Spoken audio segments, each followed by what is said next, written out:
Two hearts burning, the same heartbeat. I am infinite in your hands, losing every moment in your dance. Deeper, deeper, all I feel is you. Power in the way I shine through. Every little touch becomes a proof.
Like I'm supposed to be locked in. I'm supposed to be sitting at $5. Hold on. Hey, hold the room down. I'll be right back. Oh, so Daddy, you want to do that? So you want to? All right, cool. Majority of the time, you don't even see the deposit be shut in. I know. Don't tell my business. Stop telling my business. Exactly. Stop telling my. All right, let me just send this. You make us send a deposit and she don't send a Oh, deposit. Naya. Don't say that. Listen, I told that I said, that time, that was last time. Remind you. Why should you get this now? Tell that bitch got to now on my kid. Okay, I quit. All right, I'm finna see your money, bro. Damn. Yeah, thanks. Stop telling my.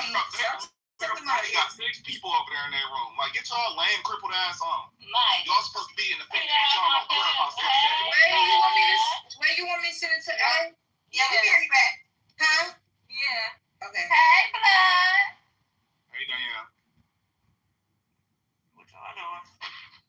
Nothing, girl, waiting for motherfuckers to pull up. And show me Why something. I mean, booty. These niggas ain't been outside since 2021, 2022. Yeah, They still think they run the city. Get y'all little bitch ass on. Wait, Danielle. Why is it not letting me text you? Can you here send it down to my number? I'm finna see my number. Well, you need to go your ass to sleep. It's nap time. Cause it says spell to little earlier messages. Like what the fuck? Time, little one. Oh, Instagram fucking up. You ready for my number? Okay, wait. I'm gonna play all on your phone. No, I got her number. I got your number, Dan. I'm gonna say it. Oh, now you're calling me. I'm tripping. And who said something they should play on my phone, bitch? Me not. Shut up, Fatty. Daddy, keep it cute. Shut up, Fatty. Okay, there you go. Hold on, wait, let me see your money. Who you talking to, fam? Miguel, can I get green? Fatty, Waddy. And don't forget, 9 o'clock. Yeah, Pastor, but I ain't gonna lie. You clap the You room don't for drunk forget about anybody. I swear to God, I'm You the blocking. one that's having the time. On the 20th, right? I'm just saying, I don't know who I said side the 20th. My party is on the 21st. I'm worried about my nose. Yeah, my party is on the 21st. Oh, so next Friday, okay. Yeah, okay, I'm gonna see you the time too. Yeah, let me get green. Why I get green? Be quiet, Fatty, Waddy. You got that, bud? Damn, I can't get green. Yeah. And don't forget, the 20th. I'm not gonna lie, I really don't even care about this clubhouse shit. I drop low. I'm playing motherfuckers pull up. He's taking a big boo-boo. I'm so tired of dropping low and motherfuckers just still on the app running their mouth. Damn, you ain't gonna pull up yet? You said So I don't now got no you car. telling people I'm yelling at my baby, bro? What? Girl, I'm talking about what you said before I left the room. No, you was in the room when I said that. No, I left. I didn't hear you. You said she do be on yelling. your ass. You do. No, I don't. Stop telling people lies. Stop lying. So you don't be yelling. No. You is a liar. You I is know a this liar. reason for some room right now. No, my nose is big because my dog headbutt me, kid. Just stop doing all that. I'm talking about I ain't cripple party. Go get a diploma champion and come out. Fucking headbutt me. My dog's head is as big as my head, so yes, he headbutt me my nose. Yo, I'm getting drunk right now. I'm man. My birthday. Your birthday tomorrow? Yeah, today. Basically has, and there's, I believe, 3 subsections. Understand. Of craniometry. That he's supposed to. That's not, it's not a science that's used to basically look at measurements and basically say, oh, you will have these traits because of these measurements. It's literally a science that it treats illnesses. Hey, Pepe, will you let me wrap a little bit, because I've lived and worked within the fucking Tokyo private school education system for 10 years, right? And I'm telling you, from kindergarten all the way through to university, it's all rote memorization. It's all rote memorization, and everything that the kids do every single day very much looks exactly like an IQ test. That's why the Japanese have the highest IQ in the world. It's because... No, dude, it's from the time they're young. So look, Beaver, Japan doesn't have mining, right? It doesn't have forestry. It doesn't have really big farms either, right? So they don't have large homogenous societies. But bro, I'm trying to make a point here. The point is identifying one country where you're seeing some smart kids accelerate, and you're applying that across the board. No, what I'm saying, David, you're not trying to understand my point here. I understand my point here. Okay, my point is that in Japan they have very few blue-collar jobs, right? So the entire education system basically looks like the kids are repeating IQ tests over and over and over and over again since the time they're like 3 years old. That's why when they end up taking the IQ tests, they have very high IQs, right? They teach to the test. It's not anything. But this is exactly okay, this is where I disagree with you. So I think that you give a kid enough education, the right subject matter, and the right thought process. If he grabs the concept, he's going to do just fine. You cannot learn an IQ test for the last time. You can't. Let me ask you No, Julian, have you taken a professional? Have you talked to a professional who administers them? Yes. So the truth is, these psychometric tests you can improve on intelligence tests by just simply going to school. You're going to gain points simply because the aptitude section, for example, you can't help but to improve by spending more time in school. That doesn't mean that someone is necessarily more intelligent. But what I wanted to add was that I remember this cancer researcher at Ohio State. He was paid a fortune to open up a laboratory at Ohio State University Medical School, and through the vet school, it was a joint program. And he said to me once, he said, I was talking about working in his lab, and he said, we were walking around, and he's Japanese, his English is broken, but he's fluent. And he said, you see all these students, they can't speak a word of English, but they score so high on the verbal section of the GRE, or I don't know what is comparable in looking at MCATs, because vet school is a different entry exam. But they couldn't speak a word of English. But what they had was a work ethic, such a good work ethic, that they forced themselves. I actually I haven't agreed with Mr. Perfume in years on everything, but what he said, I agree with, because this is indoctrinated in this cult. Like, these people are test taking is like breathing to them. Yeah, they take tests every single day, man. Every day. It's forced on them, and so they have absolutely gamed the American system in that regard. That doesn't get talked about actually enough. That other cultures have gamed our test apparatus because of their culture. Yes, we talk about them getting into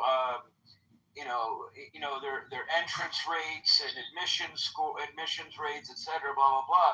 But we don't talk about the mechanism that's so interesting, because when you look at evolutionary biology, for example, why on earth would one population not develop critical thinking skills, right? We basically, as a species, are going to navigate the ecosystems that we're in, whether they are technical or otherwise intellectual. It's not like you don't, for example, in dog breeds, right, you will find dogs that have been kind of inbred so much that they become homogenous. The heterozygosity is mitigated so much that, yes, they're not the sharpest animals. But in humans, even among Ashkenazi, we had some inbreeding depression, and we managed to absolutely do amazing things because of cultural pressures. So what I'm getting at is there is no actual reason for any human or any species to literally not rise to the potential of the genome, if you will, because that's selective pressure. I mean, it's not like what you're almost saying. I'll land here. It's almost like take killer whales, right? You have transient pods, you have resident pods, and then you have another subpopulation. Let's say the transient pods become much more opportunistic, and so they have to learn their cognitive skills evolve in a certain way. But that doesn't mean that the resident pods don't have the quote-unquote genetic potential or predisposition to be just as successful. It's just that they're exposed. So that's why I think the nature versus nurture argument is so misconstrued when we look at anthropological models, because it's like there's no species that is actually being dumbed down by their environment. They just aren't offered necessarily the opportunity to expand. That's my take. Yeah, and then like I said, it's like the similar, well, kind of different pressures, but like similar outcomes in that as you know, the Christian church owned most of the land, and a lot of the time the Ashkenazi population in Europe weren't allowed to have land, and a lot of them were farmers, so many of them were merchants, and it's exactly the same as like Cantonese Chinese in China, right? They were not farmers, and so when you measure the average IQ of people that live on the coastal cities of China or on port cities in general compared to people that live on the farms, it's vastly different, right? So it's not a genetic thing. People are so dumb, like it's you are adapting to specific circumstances that happen to very much look similar to a IQ test. That's why I keep saying IQ tests are basically cultural tests, right? So the greater intelligence, like the greater definition of intelligence, I would say, is someone that can survive and do well in their environment. You know, if you the greater sign of intelligence is like anybody that can adapt to the environment. So if you were to take Einstein and throw him in the middle of the Kalahari Desert, or me, or anybody else in this room, we wouldn't last 2 or 3 days. That is a sign of... But you would have a much faster time learning it than the other person would. Where do you think that it's more selected for? The northern colder climate or in the southern hot? You have to plan to survive in the north, in the cold winters. There's not resources to eat. Oh, this has been... That's where no. The cold weather is not the cold weather's theory has never been debunked. It has. Theory. No, it has not.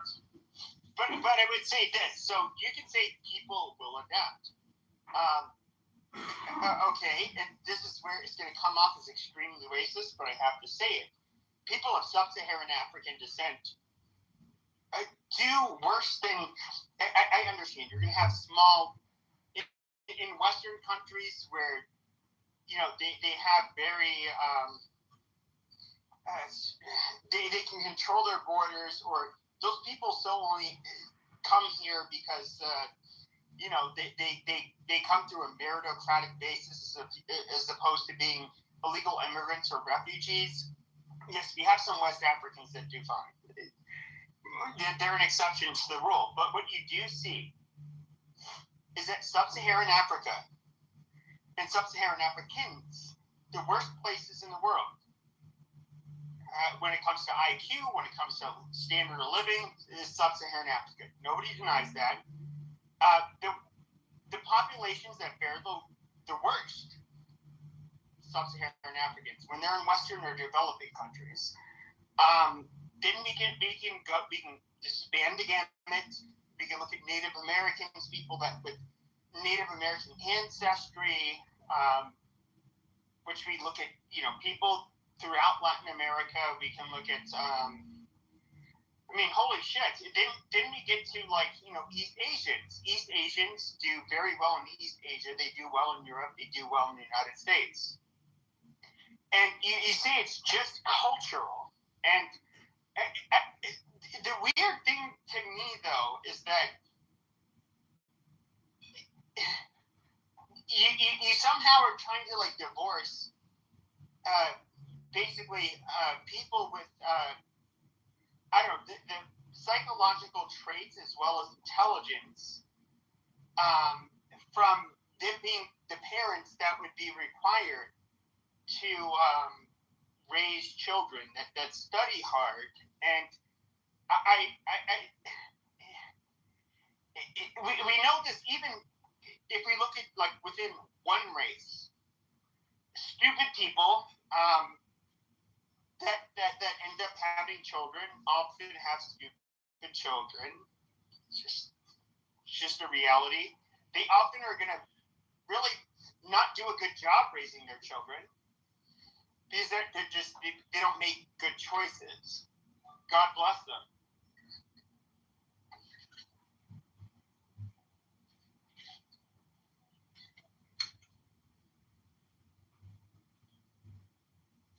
Challenge is set forth to them by that particular culture at that particular moment in time, right? So what?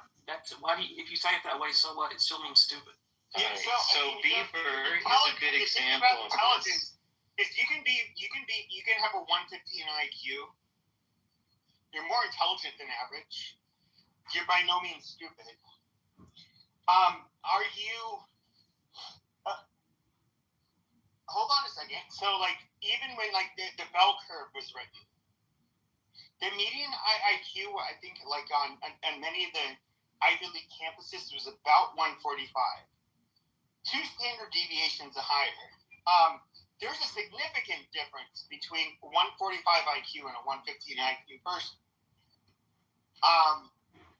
And so to try to compare, how would two parents who, let's just say you compare their average and they were 145 IQ between those two, how they would raise their kids. And of course, there's a lot of other psychological traits, like your levels of conscientiousness. You can get people that are very irresponsible with a high IQ that they're just not good. They would definitely make horrible parents, but let's just say, like, you don't think that having two smart parents is going to help create the outcome of your child. I'm not just talking about the genetic part, but I'm talking about, like, they would be the best, basically, guardians or they would groom their children in a way that they would be the best. Have you known kids come from smart parents that were, lazy, unambitious, didn't do anything with themselves because their parents provided them every day? Yes. Okay. Explain that. Okay, you're explaining. Okay, so we're explaining. So even when you look at families, so their success created failure out of their kids because they had no motivation to do anything. Sure. Now, but they derive some. Okay, you're using an anecdotal. Okay, it's not anecdotal.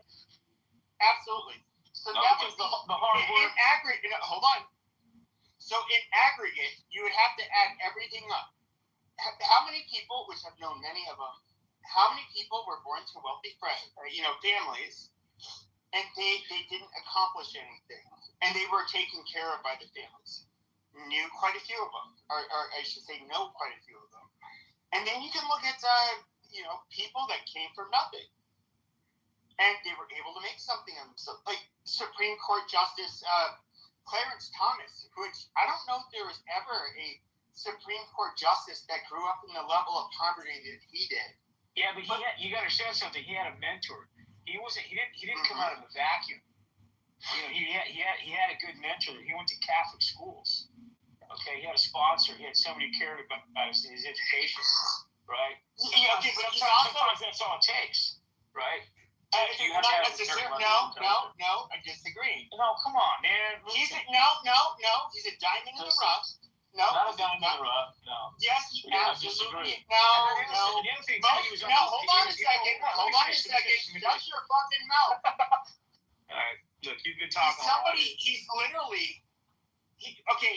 You can get 10,000 white people in the right environment, and I still don't think you come up with a Clarence Thomas. He's an exception to the rule. He's that smart. He's that rare. He's that accomplished. He also flip-flopped on his politics, so he knew how to get in the right lane to make himself. I mean, this is the guy that was traded out for Thurgood Marshall. Thurgood Marshall was considered the lion of the court. He fought in the civil rights movement. He helped overturn Brown versus Board of Education. I mean, Thomas couldn't hold his jockstrap. Okay, for all raised right, well, all you're not the same. But what I don't get is that you can look at within families. Okay, where literally you have your mother and your father's DNA, right? Okay, and you're going to see discrepancies and which child is the smartest. One might have schizophrenia, the other two or three will not. One will be a substance abuser, the others will not.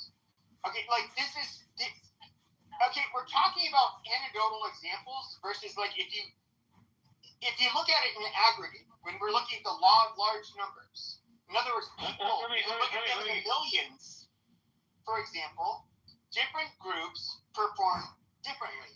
East Asians, for example, hold on. East Asians, predictably, and always outperform whites, Asians, blacks, and Native Americans in the United States. They have lower levels of criminality, a longer life expectancy. The only area of crime where they have a higher share of representation is going to be gambling related crimes, which we know is cultural. But like once again, but are you going to tell me that's like when I look at Japan, and I look at China, and I look at even South Korea, I see a level of I don't know how to put it, like conformity that I'm being dead serious when I say this. I think if every Japanese and Chinese and Korean person was to adopt a Western white baby, their country would look The unrecognizable. language you want, I think, is individualistic versus collectivistic. Yeah. Yes. You're also missing. Yes, and that is my point. You're missing the dark side too. No. Hold on. High suicide rates amongst their Shut your youth. fucking mouth. I didn't finish. So I'm gonna land here. But you do go on forever. My You're point. blowing. Okay, shut your goddamn fucking mouth. Fucking mouth. Jesus Christ. So, what I was gonna say is, I do not think let's just say Japan was to adopt only white babies. Every person was to be Japanese. They raised us. I do not think we would end up as smart or nearly as conformist as them. My opinion is that we would end up far more individualistic, far more violent, far more criminal. We would fuck the place up. We would make it non-Japanese in every sense because of our fucking genes. Since I lived in Japan for a very long time, can I reply to that debate? So you're talking about this, conformist society. It's not a genetic thing, bro. It has to do with the geography of the island. That's so retarded. Like, wait, okay, Pepe, you went on forever. Will you be so graceful to allow me to speak right after you too, by the way. No, let David go. He's been trying to speak. All right, David, you go ahead before me. So, Gentlemen. thank you. I'm just going to address a few things. So, my dad comes from the island of Cuba, and after the revolution, Cuba set out to get rid of their illiteracy. 99% of the islanders had to read and write. I'm using this as an example because it's all about expectation, applying the resources to level society up. They also produce more doctors per capita, and they export around the world. I'm not pro-revolution, by the way. I'm just saying this is what the revolution did to remedy a lot of the deficiencies that the old model, the old colonial model that they operated under. So, I'm pointing at, I agree. So, I believe that when Batista was in power, the impoverished people of Cuba did horribly. After the revolution, they did well. But what's really interesting is that who were the people who had to leave in 1959? It was the most intelligent and industrious people of Cuba. And what was the demographic that was non-white yet Hispanic that always outperformed white Americans? It was the fucking Cubans. Because we laid down the best. My dad told me the education over there was superior when he came to the United States in the late 50s. And I had a hard time grasping my head around that because in America, we're taught that we were the best, right? Well, it's because they imported a lot of the math programs from the USSR. Yeah. Well, pre-USSR, my dad was educated pre-USSR. But they you can talk about the parochial education. I mean, Castro was a Jesuit. He went to Jesuit schools. He had some of the best education. That's where he learned all the, talking points of the Marxist, Leninist thought processes and so forth. But when my dad came to America, he kicked ass and he graduated at the age of 16 in an all-white high school, if anybody knows where Manhattan Beach is. And he got a full ride scholarship at the age of 16 because in Cuba, they don't hold you back. They don't advance you based upon your age. They advance you based upon your capabilities. I know it's an anecdotal situation, but he also had a cousin who's in my PTR profile. He went on and he was the youngest doctoral recipient from Yale Theological at age 23. And Yale's history, we offered 50 books and he had that educational background in Cuba, and when I looked it up, the the ground game was to make sure everybody knew how to read and write. And so if a society takes care of the basics and builds from the ground up, you're going to produce a lot of smart people. Well, I mean, to an extent, but David, I don't want to. I remember your PTR before. You're a very bright person, very educated, very well informed. I like you as a person, at least from what I've heard from you. But I mean, I do remember seeing a very white passing person in your PTR, and I do. The reality is, it's not about pigmentation. You keep talking about no. But hold on, because we were having an argument about genes. And so when it comes to, if we look at the fucking people, even under communist Cuba today, the leaders are fucking white. Okay? Look at everybody in charge. They're largely white. If we look at the most successful Cubans that ended up coming here, they are largely white. That is a fucking fact. Like, you can't, there's no denying that. Can we summarize the thesis? I mean, what are we exactly talking about? So, and basically, Pepe thinks that IQ is related to race, and I'm saying I'm saying my whole argument is it largely has to do with geography and history and culture and religion, all the other things. But Pepe thinks, it's just race. What would lead to the differences between people? So let me explain. You just asked a question, and I want to. Hold on. We can even look at within Europe. Why is it that people that live in, for example, in the Balkans, in the Dinaric Alps, the people that would largely be considered Serbians today, are much bigger and taller than other Europeans? It's so stupid, this fucking guy. We understand your point of view. Hold on a second. We can look at the people. Hold on. We can look at the people. Shut up. We can look at the people from the Baltic states, Scandinavia, taller and obviously generally bigger than us. We can look at the different phenotypes. I have a big fucking nose, fucked up hair. My family's more from Southern Europe. We can look at, regional differences amongst whites. We can see the regional differences amongst people from the Middle East. We can look at Oceania or any of the Pacific Islands. Quite a bit of differences. Asia, a lot of differences. It doesn't fucking matter. Okay, but to sit here and try to fucking pretend like genes have nothing to fucking do with anything when there is such a drastic fucking difference between people, especially phenotypically. We can look at the Native Americans. When did they come here? They believe around 20,000 years ago? How much different do these motherfuckers look from each other? Why do the Mayans not look like the fucking Blackfoot in Montana? Why are there so many disparities over those few short thousands of fucking years? And you want to sit here and pretend like, it's all culture. Bullshit. Like, there are selective pressures why people get chosen for their fucking Are you going to allow other people to speak? One fact, Hanson, I've been trying to get a word in for fucking ever with Pepe. Okay, go ahead. Thank you. So, Pepe, I'll give you an example of how geography affects people's behavior and how history and religion, all the other things. So you talked about Japan, right? Japan is 80% mountains.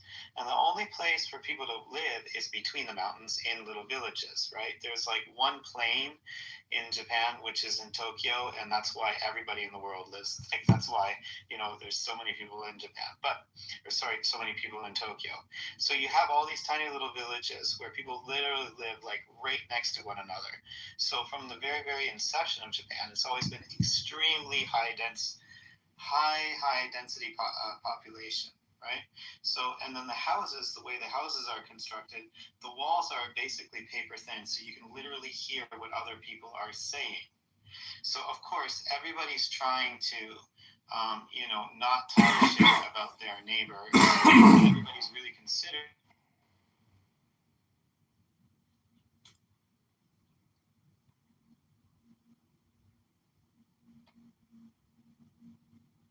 But the service at the hotel, these people are well trained, excellent service. all very polite, all very helpful. The service staff is excellent. Well, that's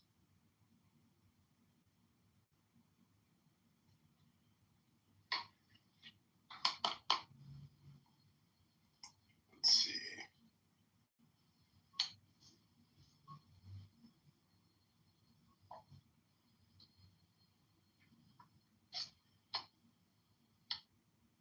یه محتوای کلانیه که از درون اون ابزارها خودش رو نمو میکنه. این میگن عقلانیت سیاسی، political rational. حالا دیگه نمیدونم چه جوری میخوان این کارو بکنن، اون دیگه بسته به اوناست، اون بسته به خلاقیت عمل اوناست. ولی حتما به نظر من یه لحظه بچه هر وقت که خواستی من یه چیز کوچیکی بگو سلام. سلام. من فقط میخواستم بگم که کوروش جان خیلی حرف منتها یه بحث وجود داره. من فکر میکنم سهرایی نمیخواد بگی و اونه که ببینید در بدنی فعلی کنشگران ما چنین ظرفیت و قابلیتی وجود نداره. حالا شما چیزی که میگی اینه که خب برن ببینن چیکار کنن.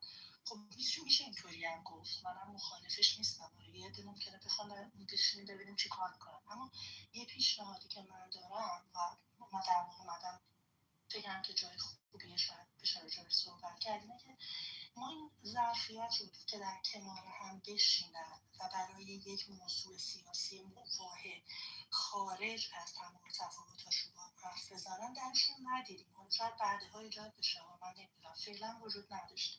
شاید بهترین باشه که کسانی که اینو میفهمن مثل خود کوروشان، ماها که طالب این هستیم، شروع کنیم این بدنه یک بدنه جدیدی ایجاد کنیم، بدنه‌ای که میتونه با هم حرف بزنه فارغ از این که در واقع اون ساید سیاسیش چیه، برای هدف مشترک. و برای ایجادش به نظر من اولین نکته اینه که ما بتونیم تعامل فکری داشته باشیم، گفتگو کنیم، که همین کاریه که الان داریم انجام میدیم و منم خوشحالم اگه بتونم جزش باشم. و نکته بعدی اینه که ما بتونیم همه اینها رو از قالب کانسپت و مفهوم بکشیم پایین، همون چیزی که من همیشه میگم، تبدیل به حرف میدانیش کنیم. و برای حرف میدانی کردنش حالا من یه سری پیشنهاد دارم. اگر که شما فکر کنید با حرفی که من میزنم موافق هستین، من یه سری پیشنهاداتی دارم که هر کی دوست داشته باشه، چون من یه کار جدید رو میخوام شروع کنم و خیلی خوشحال میشم که هر کسی که، چون این بچه‌هایی که همیشه توی رادیو تهران صداتون رو میشنوم همه علاقه‌مند به ایجاد تغییر من احساس میکنم هستم و به نظر من حیف این پتانسیله هر چقدر که تعدادمون کم باشه. ولی این بعد از یه جای شروع بشه و اگر موافق بودیم، اگر دوست داشتیم، من پیشنهادم مطرح می‌کنم شاید بتونیم در کنار هم واقعا این پارادایم شیفت رو شروع کنیم به جایی که منتظرش بشیم. بچه‌ها منم اجازه هست حرف بزنم. اجازه بدید من پگاه نظری کوچیک بگم. ببین این چیزایی که شما می‌گید عرب باکسه. سلام هستی؟ بله یه ذره من یکم دستم بنده میشنم ولی مدیریت باش.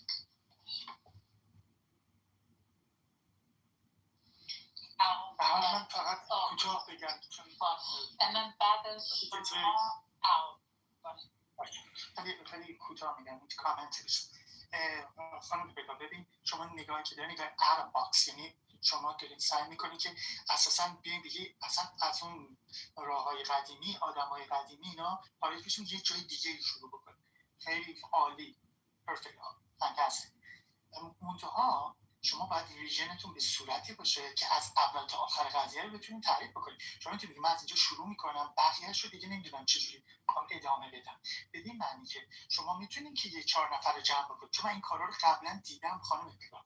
من تو این 7-8 ساله بارها دیدم مجموعه‌ای این تولید شده که این مجموعه نتونسته پویایی داشته باشه. به خاطر اینکه اولا در تولید محتوا ناتوان بودن و دوم اینکه نتونستن در واقع ساختار رو سازه‌ای بسازن که این اینفراستراکچر اونها بتونه توسعه به وجود بیاره. توسعه، یعنی بتونه دیولپ بکنه، یعنی از این نقطه که شروع کرده هی داره بزرگتر میشه، هی داره توجه بیشتری میگیره، هی داره گنده وسیع‌تر میشه، هی داره فراگیرتر میشه. اون برای اون حالا لوازم میتونه افراد سلبریتی باشه، سلبریتی سیاسی دیگه باشه، میتونه خیلی چیزا باشه، ولی منظور من اینه که شما باید این ویژنتون کاملا نشون بده که چه جوری میخواید محققش کنی، نه که چه جوری میخوام فقط شروعش بکنم. I want to start. I'm going to start from a different point of departure. یه نقطه عظیمت دیگه رو من در نظر دارم، میخوام شروع کنم. اشکالی نداره. You have to make it very clear for yourself that what is the strategy to get point B and what the point B will do for you. یعنی what's the function of point B. این مسئله یه مسئله‌ای که اون میگم راهکار سیاسی رو بایدی شما بتونین برش کنید. یعنی اینی که شما میخواید یه فکر خلاقی داشته باشید، از یک نقطه دیگه شروع کنین، افراد دیگه شروع کنین، به نظر من خیلی فکر عالی هم هستش و البته بگم شما اولین کسی نبودید، ولی خب شاید شما به نتیجه برسید و من بسیار تشویقتون میکنم. بفرما بچه‌ها این چیزی که داریم راجبش صحبت میکنیم، ما هفته پیش در واشنگتن تو کانگرس جمع شدیم. یعنی که گروه های مختلف سیاسی، گروه های کرد بودن، مجاهدین بودن، گروه های جمهوری خواه بودن، گروه های خیلی مختلف، طرفداران زن زندگی آزادی بودن و اومدن در با چند تا کانگرسمن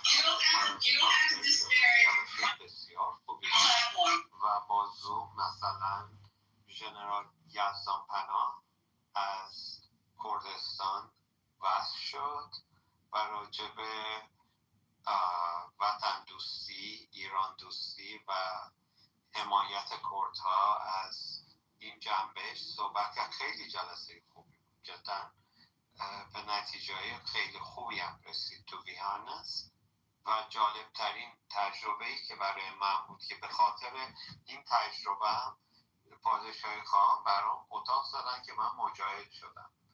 این بود که من شب قبلش با یکی از لیدرهای مجاهدین نشستیم برای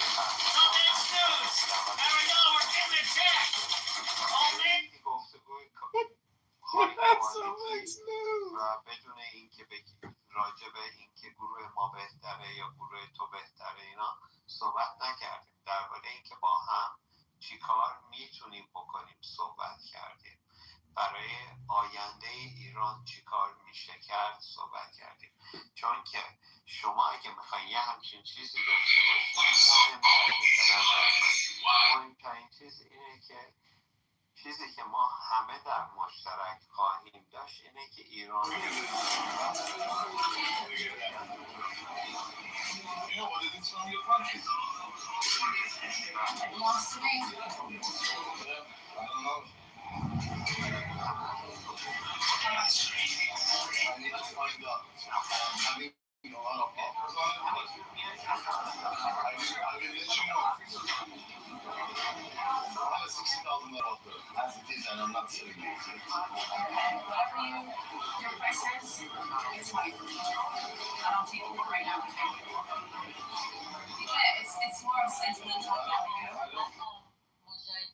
as like traitor به ایران میشناسن.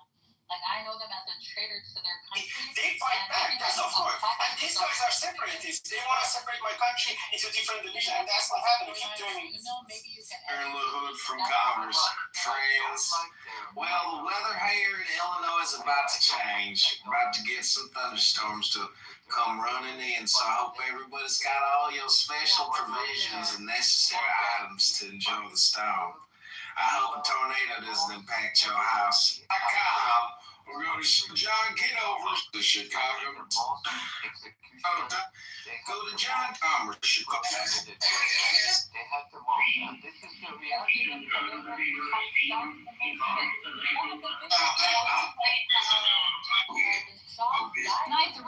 evening, Chicago. It's great to be here on the road with this incredible hype. Okay, I am not saying No, they're actually the words you're looking for is traitor to their country. not only to their country, to their own people. So I don't understand what we're talking I about. don't understand either. Okay. Yeah, because these people, if you look at how people are living under their administration in their camps, I don't think it's like including Nazis in our conversation. That's not a group that we actually consider democratic or anything. They're worse than the Islamic Republic. Why do we need them at all? Well, first of all, it's not my word. It's the words of Netanyahu. Hold up. I don't want anyone interfere with me. After I finish, I silent and listen. Okay? This is the words of Netanyahu. This is not my words. They have contributed a lot to the information that Mossad has about Islamic Republic. Okay? My enemy's enemy right now is my friend. If I am going to choose which friends can help me now, this is the problem we have. This is how 47 years Islamic Republic managed to stay. That is the problem.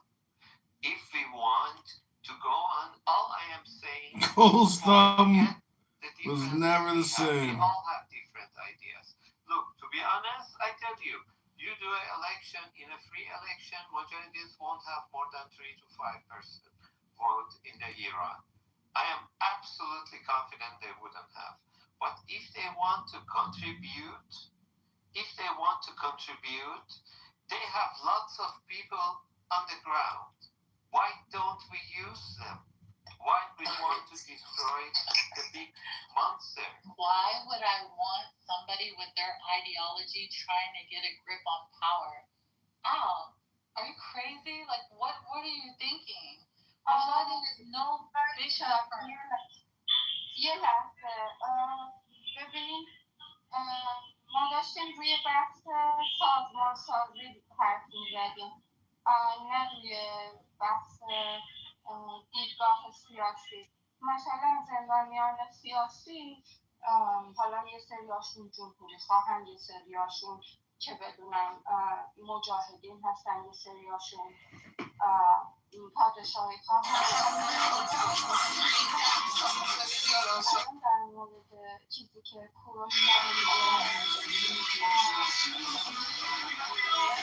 مشترکن میتونن کاری انجام بدن، نه اینکه بیایم با اون ایده سیاسی موافقت کنیم.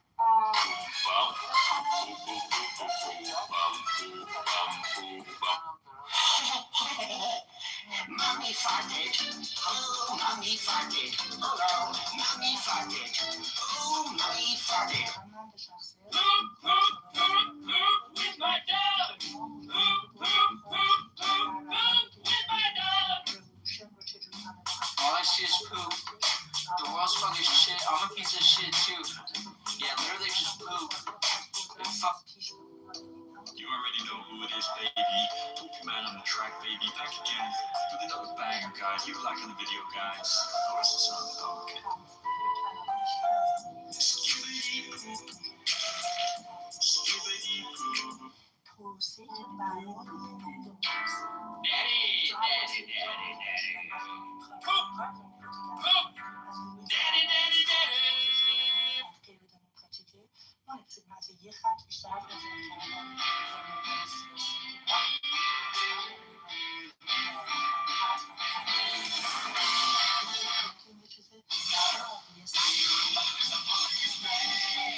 قسمت مجاهدینش بگذاریم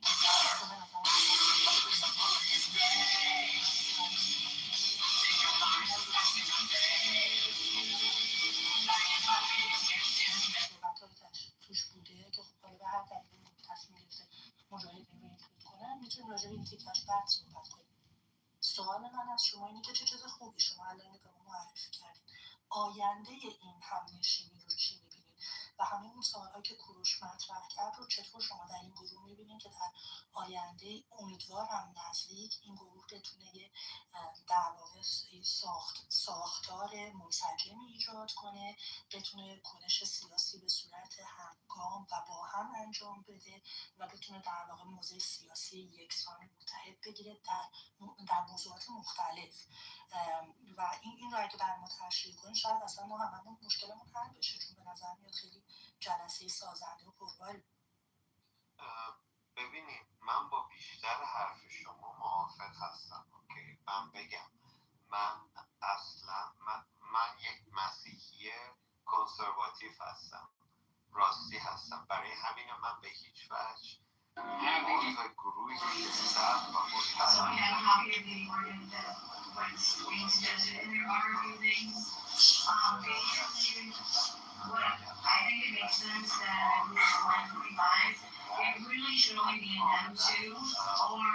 منظورم این بود که پلتفرم کامل باید باز گذاشت برای همه، ولی اتفاق خوبی که افتاد و بهتون بگم، همه با هم صحبت کردن و صحبت که کردن همدیگر رو راجع به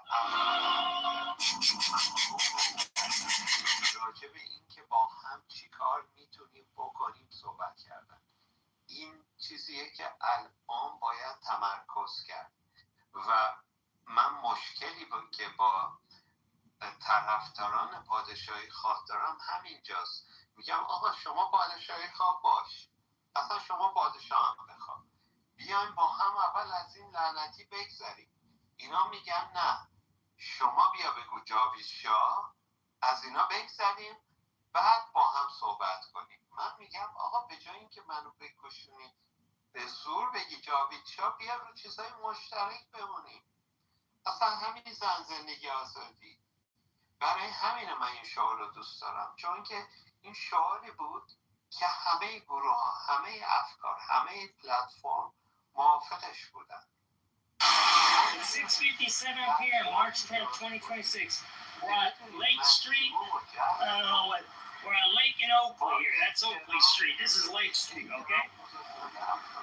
Let me show you this. First of all the drains are plugged out here. Now let me show you something else. You see those beautiful bike lanes we spend millions of dollars on? Right, first of all, it's flooding here, right? This is a flood. It's not going down. They spent a bunch of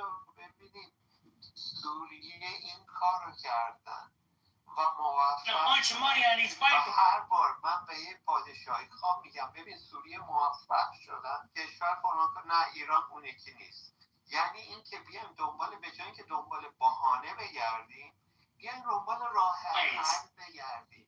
47 سال کافیه به اینا اجازه دادیم که اینقدر مردم رو مثل برده استفاده کنن. بس دیگه بیایم با هم بشینیم. ببین حتی خود شاه گفته بود که با اینا نمیتونی بشینی، با اینا اصلا امکان نیست بشینی. هر وقت میگه اینا، اونایی که اینطوری فکر میکنن، همین فکر کردنه که میتونی باشون بشینی بدبختمون کرده. من اسم مریم رجبی رو میگم مریم یک رجبی. That's my name for her. Okay? اصلا امکان نداره که یک کسی that is deemed a traitor to their country and their people که اینقدر مشکل آورده تو کشور ما برشون گردونیم، یه پلتفرم بهشون بدیم، قدرت بهشون بدیم. من اصلا نمیفهمم چه خبره. I really don't. Like اصلا نمیفهمم. مریم یک جوابی, I don't even know if I'm saying it right? She is no really better than this regime. Maybe even worse, to tell you the truth. We still don't even know what happened to, what was it, her husband or the leader. We don't know anything about what they're doing. They're, I think, maybe even crazier than this regime, to be honest with you. No telling. But they're cut from the same cloth, I'll tell you that much. No, that's the most ridiculous thing I ever heard. Let's bring back a group that has caused so much trouble in our country and has even betrayed our country. بشینیم حرف بزنیم. من باشون میشینم حرف میزنم میگم گم شو. There you go. حرف زدم. Salesha, this is all you got from all I said? It's the most important part of what you were saying. That is the most important. شما به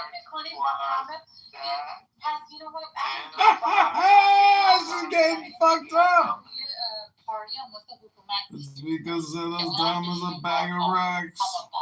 Look, everyone who is against Islamic regime, of course, someone who is for Islamic regime, you cannot bring to the platform. But I have a question because I'm not going to talk about these people, all right? The Kurds, all right? Most of the Kurds are not separatists. Most of them are not. And I can guarantee you, I talk with lots of their leaders. Book, How to Make a I had Man the for chance to America. talk to them and listen to their conversation, all right? Really, I can't tell you, 95% of them are not separatists. A book, How to Make a Million That's Cents why for we want to talk to America. them. No, because he doesn't want. He calls them separatists. What is it? He calls all Kurds separatists. And I think there was a particular group. It was a particular group that I read. All I know, the Kurdish have not betrayed our country. The Kurdish people that I know from Kermanshah, they're more about Iran than probably anybody I know. there you go. Thank you. Yeah, but this is what I'm saying. I think that was a particular group with a separatist agenda that Pahlavi denied. Do you From know what I what read. is their separatists? What is their blame It wasn't for? just like the Kurdish people. There was a particular group that had petitioned to come forward. No, I think Reza that Pahlavi. it wasn't just Kurdish as a whole. No, Reza Pahlavi was very much bothered when all these Kurdish groups decided to unite, and he made I will find the video because he made a horrible explanation after that. And the reason is because he wants to be the boss. He wants everybody except him as the boss. And he has to understand, USA doesn't want him. Israel doesn't want, nobody wants him. That's the reason. It seems, nobody wants well, him. it's really, Because you he's say so nobody wants him, but narcissistic, then I think that there's selfish. people that want him. It's really weird that you say. Look, when there was such an important meeting in Congress in US, he could send at least one observer. Not to join the meeting, but to just see what's going on. I mean, one of the main reasons that they're even bringing Pahlavi into the, transitional government idea is to maintain the integrity of the borders. So if he is, for some reason, because of the way that they're moving and they're doing a particular thing, especially I told you, it's not just like he's telling the Kurds, I don't want you to have a seat at the table. It was a particular organization that he was saying. No, he's against them, and they are against him. He's not against Kurds, Al. What are you talking about? Pahlavi, the Kurdish people if are Pahlavi Iranians. comes, write this down. If Pahlavi comes, you will see separation. Because none of the Kurdish groups wants him, none of the Turkish groups wants him. He's very unpopular with all minorities. So when they say we need him to keep the country together. I want you to explain this to me, okay? You're willing to sit down with Maryam Yekjavabi or whatever, okay? But you're not willing to sit down with Pahlavi. Like, you're willing to bring these people into a place of power, but you're not willing to... You're saying the whole country is going to fall apart because of Pahlavi, but the country isn't going to fall apart or have resistance towards Mujahideen? Like, No, make sense. I am saying everybody, all these groups decided to gather together to see how they can work together. Hold on. That's what I want to know. Why are you willing to sit with بچه بحث یه جای دیگه رفت اصلا بحث روی مجاهدین روی جمهوری خواهان روی Okay, I say one last sentence and I will get silent. روی حرف‌های مشترک من میدونم مثلا برای چی میگن آزادی زندانیان سیاسی همه اتفاق نظر دارن برای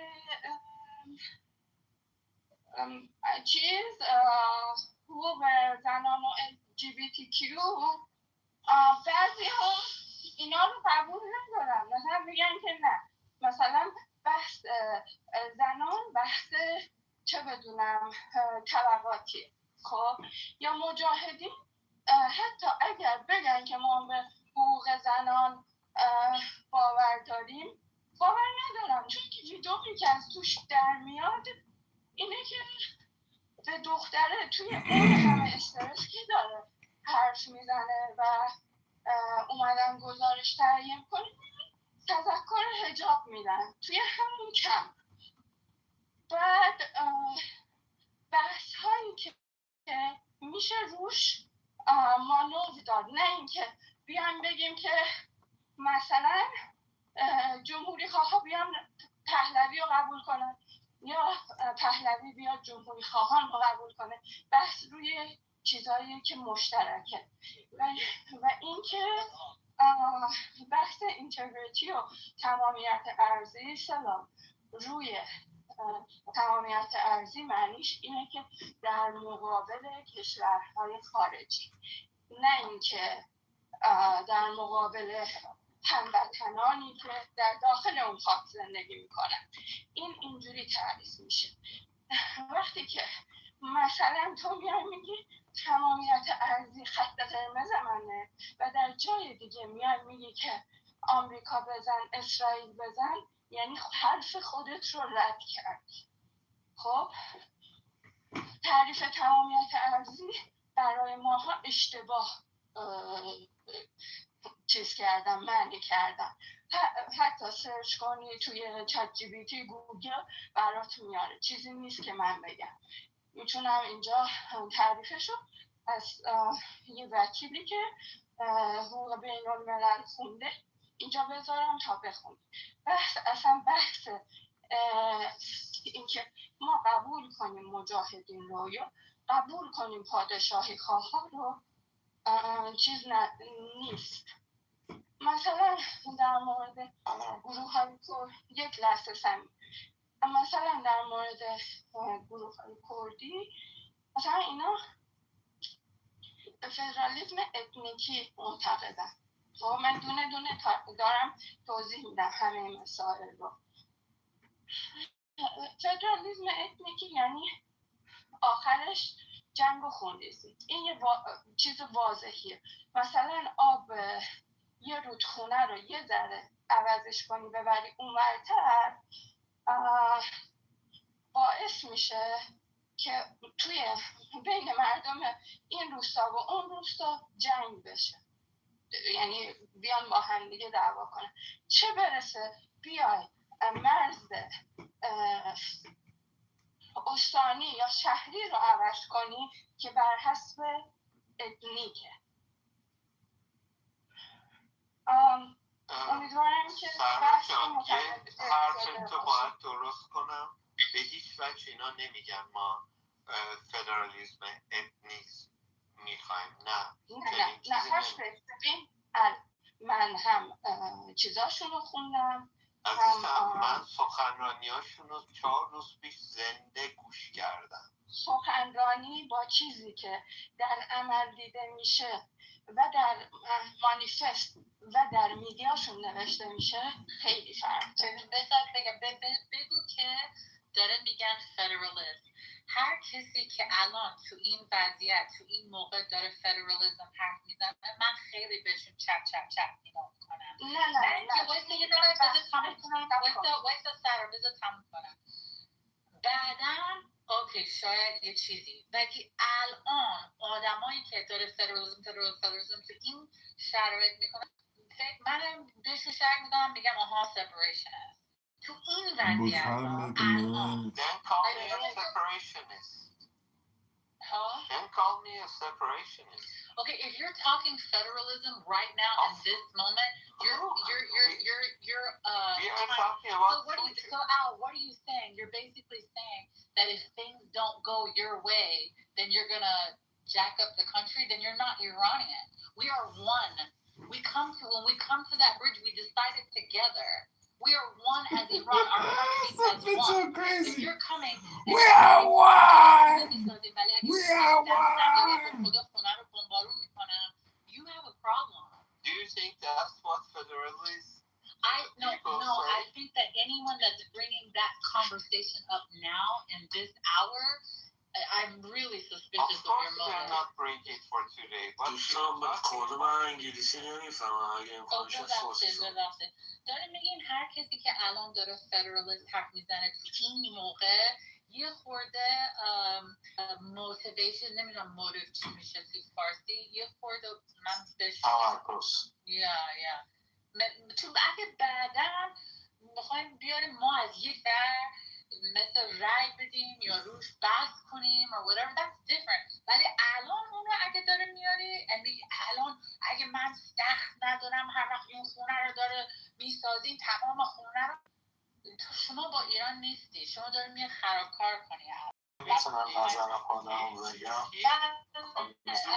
بیا باز کن سمی اول برم. خانم سهرا رو شنیدم. یه دقیقه باید وایسی که سمی بره، شما میتونی حرف بزنی بعد. اوکی ببخش. تا اول اومده. تا اول حرف زنی. سلام خدمت همه دوستان. آرتا مگه خزنه نه؟ آرتا اول بذار اون حرف میدن و تا حرف. آرتا شما منو صدا کرد، ببخشید من الان صحبت میکنم. فلفل نداشتم داشتم گوش میکردم، ولی خب میتونم صحبت بکنم الان. راجب صحبتی که شنیدم، ببینید مسئله اینه که ما دشمنمون در واقع یک شیوه است دیگه.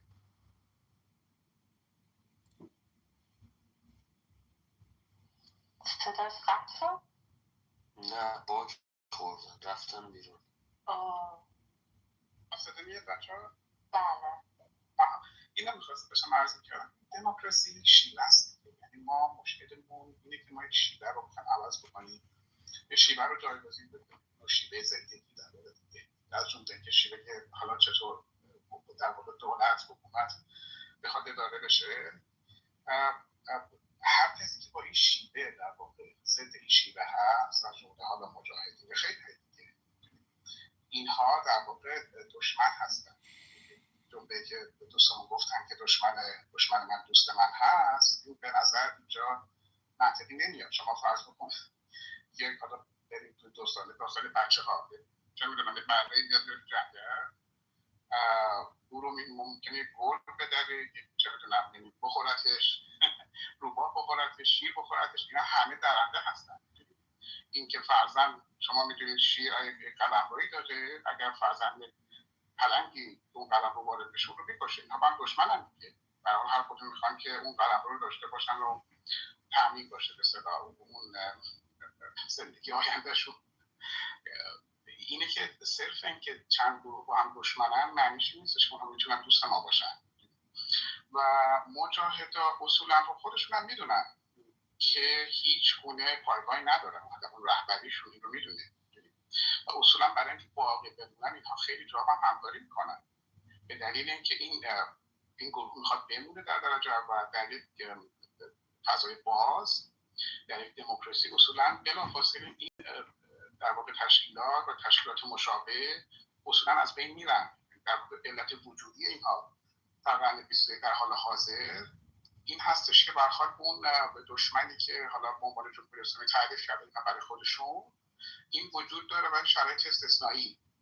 در یک شرایط طبیعی، شرایط آزاد، اصولا مجاهدان و گروه‌های شریفی نمیتونن اصولا باقی بمونن، بلافاصله فروپاشیده خواهند شد. در نتیجه اینها خیلی جاهای حساس با جمهوری اسلامی همکاری میکنن، به دلیل اینکه به هم احتیاج دارن برای بقای خودشون.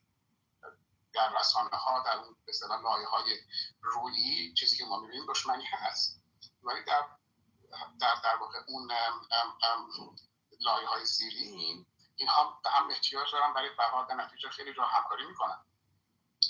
راجع به این صحبتی که شد، صدا من هنوز میاد بچه‌ها؟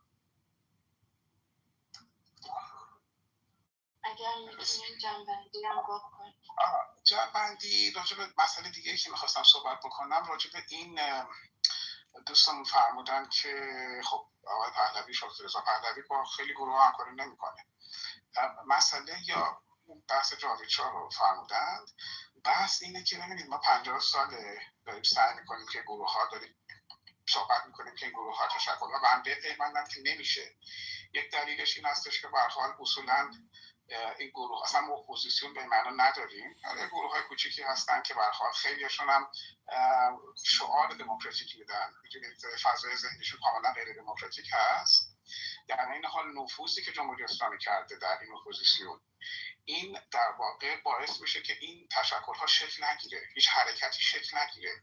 وقتی یک جامعه، مملکت، ملت ایران به اینجا میرسه که میگه جاوید شاه، میدونید یعنی از ایران آمد دیگه در درجه اول، از اول، یعنی رسیده به اینجا که میفهمه که این اتحاد نمیتونه شکل بگیره به دلایل مختلفی که حالا قسمتش من عرض کردم. نتیجه میخواد حالا متمرکز بشه روی بخش خاصی، یعنی پادشاهی خواها که اکثریت جامعه هستن، که اینها بتونن حداقل خودشون جمع بشن و یک سری نیروهایی که به هر حال به طور تاکتیکی یا استراتژیک با اینها از جمله جمهوری خواه متحد خواهند شد، پیش ببرن در واقع اون اراده عمومی رو. در نتیجه دلیلش این هست، یعنی صرف که ما 50 سال داریم میگیم دیگه که ما با هم متحد بشیم اپوزیسیون و غیره، و نمیشه.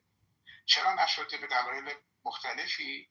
و وقتی که نمیشه شما مجبور هستید که حداقل یک گروهی که با هم منسجم هست، هدف مشترک داره، فرضاً پادشاهی خواهای اینجا و این سری گروهایی که بهشون میپیوندن و خود جمهوری خواهی هم هستن که با پهلوی پیوستند، اینها بتونن از اون تشتت بیرون بیان، یک حرکتی بکنن. میدونید و این ببینید مسئله این هستش که شرایط مشخص میکنه، دیکته میکنه به شما که شما چه کار بکنید. یعنی شما در یک شرایط متفاوت ممکنه یک کاری بکنید که نتیجه برعکس بده همون کار رو. در نتیجه در شرایط کنونی ایران به دلیل اینکه این تشکل‌ها نمیتونن با هم جمع بشن، در نیم قرن نتونستن جمع بشن، در نتیجه جامعه به اینجا رسیده که اون نیروهایی که حالا پادشاهی خواه هستن و نیروهایی که میخوان بپیوندن به اینها با اون کلمه جاوید شاه که در واقع میخواد جدا بکنه، دو قطبی بکنه، اپوزیسیونی که برانداز هست و اپوزیسیونی که حالا فیک هست و نفوذی جمهوری اسلامی هست، و یا کسایی که در واقع اپوزیسیونی که در واقع حالا روی دیگه سکه در واقع جمهوری اسلامی هستن. شما مجاهدها رو میتونید بگید، فدایا رو میتونید بگید، امثال آقای فرخ نگر بگید و خیلی های دیگه که اینها حرف از دموکراسی میزنن ولی عملا کنار جمهوری اسلامی هستن. در نتیجه اینجا شرایط متاسفانه با ما این ایجاب میکنه، این رو دیکته میکنه که ما مجبور میشیم بریم به سمت جاوید شاه. بحثش دراز، منم خب خواستم که میگه هر کس که میگه یه لحظه آرساشم میگه هر کسی که جاوید شاه نمیگه حکومتیه. یک لحظه آرپا، تو رو خدا بیان برگردیم روی بحث اصلی. بحثی که داشت میشد روی ساختن ساختار بود، سازمان سازی، نه روی گروه ها با هویت های که بدونم جمهوری خواه، پادشاهی خواه، مجاهدین یا هر چیز دیگه. من با مجاهدین 100% مخالفم، با پادشاهی مخالفم، ولی این دلیل نمیشه که سر یک سری اصول نتونیم کار جمعی انجام بدیم. آزادی زندانیان سیاسی، حقوق برابر برای زنان و مردان جامعه LGBT، نمیدونم یه جاهایی میتونیم همکاری رو انجام بدیم. من میدونم در مورد حقوق زنان هر چقدر مجاهدین بگن که ما بهش اعتقاد داریم، دیپ روت اعتقاد ندارم. من اینا رو میفهم، ولی بحث روی ساختن یه سازمان بود که بعدش روی کارهای اصلی تمرکز کنیم. سمی بگو. سلام و عرض ادب. به نظر من سازمان مجاهدین خلق خیلی فرقی با جمهوری اسلامی ندارن از هر نظری که بخواید در نظر داشته باشین. بعد اینکه فعلا ما در شرایط کنونی هیچ آلترناتیو دیگه ای نداریم. حالا اگه بخوای جمهوری خواه باشی، بخوای پادشاهی خواه باشی، بخوای پادشاهی پارلمانی باشی یا هر گروه دیگه باشی، فعلا به عنوان مثال راه گذر به نظر من شاهزاده رضا پهلویه بعد حالا یه صندوق رأی ما در نظر همگی در نظر داریم، رأی میدیم، بعد انتخابات برگزار میشه. من نمیدونم چه مخالفتی دارن دوستان، مثلا سازمان مجاهدین خلق که در مثلا دوره بین جنگ ایران و عراق که اومده بودن طرفداری رژیم صدامو میکردن، الان ما بریم طرفداری اونا رو بکنیم و مثلا از اون رو بخوایم نظری بپرسیم، من فکر نمیکنم عاقلانه باشه. حداقل از سازمان مجاهدین خلق. بحث رو اشتباه کرد. من مجاهدین رو قبول ندارم. نه من خانم سعدو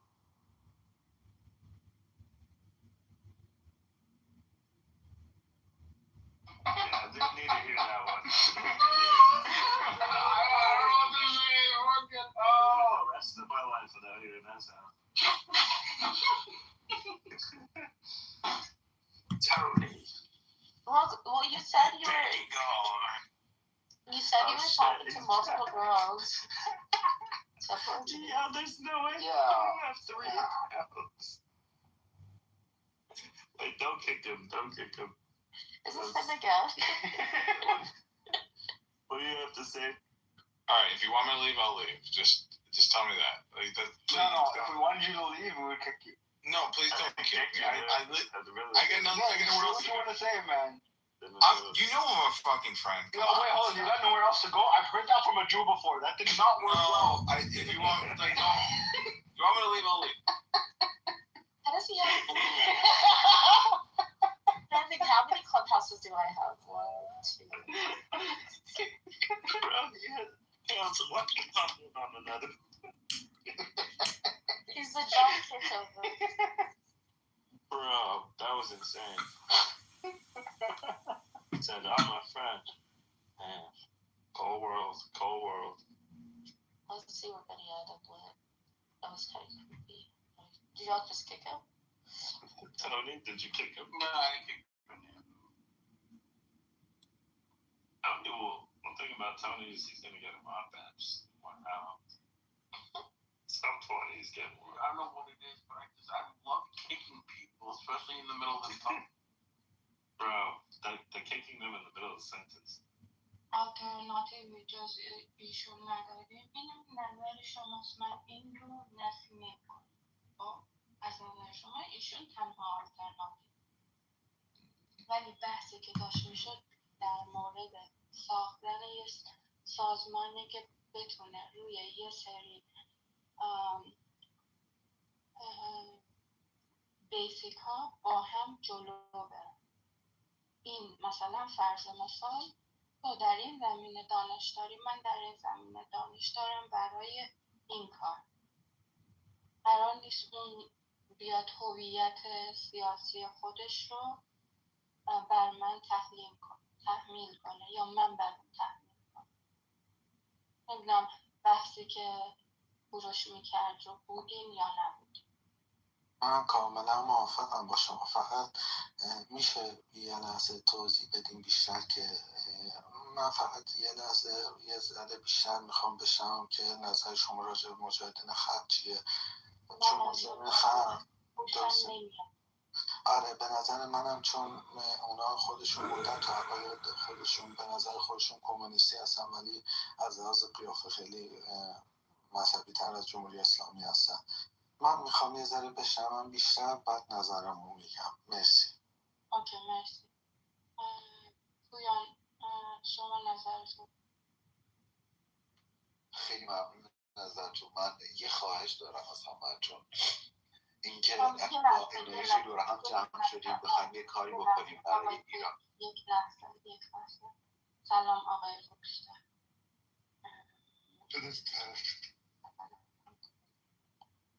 همسر جان بگو آقای. یه خواهش ازتون دارم، اینکه مجاهدین خلق من به حقیقتش خیلی 10-11 سال که نبودم فکر کردم که جوانه ما الان تو اینستاگرام اصلا چی میگم دانششو ندارن، ولی متوجه شدم که واقعا هم دانششو دارم، هم علمشو دارم، هم خیلی میفهمن با شعورم خدا رو شکر. این که مجاهدین خلق چه گروهیه و چه کارهایی کرده، چه سابقه‌ای داره، همه میدونن، همه میشناسن. بعد از اینکه اگر که از این رژیم بتونیم رد بشیم، 100% یه استانداردی هست، یه قانونی هست، هر کسی. Are you done? Have you done drinking? Have you stopped drinking? I've not started. I've not started yet. I'm celebrating for Iran. I'm celebrating. I'm celebrating. I'm celebrating. No more getting drunk. I'm serious. I don't want you drinking anything ever again. Do you understand, Luca? And you did a lollipop syrup. Huh? Syrup. Sorry. Wasn't on to. Wait. What did you say syrup? No, my kid is coughing, bro.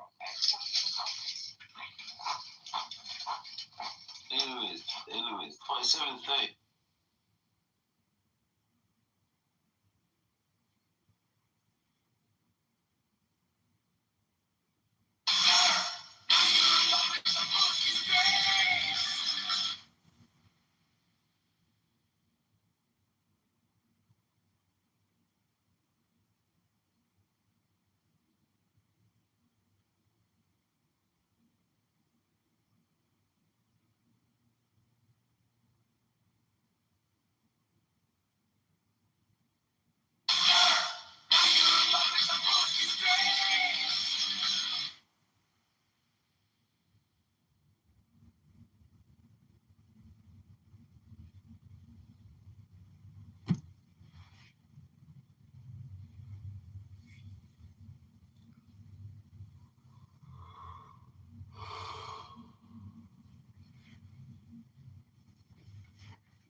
From the dust of the valley to the crash of the wave, every heart, every hometown knows the price that we paid. We were pushed, we were cornered, still we stood our ground. Now the walls of their empire are coming down. Raise our colors high, let them tear through the sky. Oh yeah, for the brave who refuse to bow. Pray. Every star, every star says we come this far, and we won't give an inch for freedom's sake. Raise the colors high. We will never turn away. They will choke out the daylight with their iron decree, but they don't know the future, 'cause the future is free. Every voice that they silence now becomes our song, and the roar of the people is ringing strong. Raise our colors high, let them tear through the sky. For the brave who refuse to bow. Every strike, every star says we come this far, and we won't give an inch for freedom's sake. Raise our colors high. We will never turn away. I'll stand my post till the morning. I'll guard the flame in the night. Shoulder to shoulder, with pride in our time. Raise our colors high. Let them tear through the sky. For the brave who refuse to bow. Oh, brave. Every star says we come this far, and we won't give an inch for freedom's sake. Raise our colors high. Raise our colors high. We will never turn away.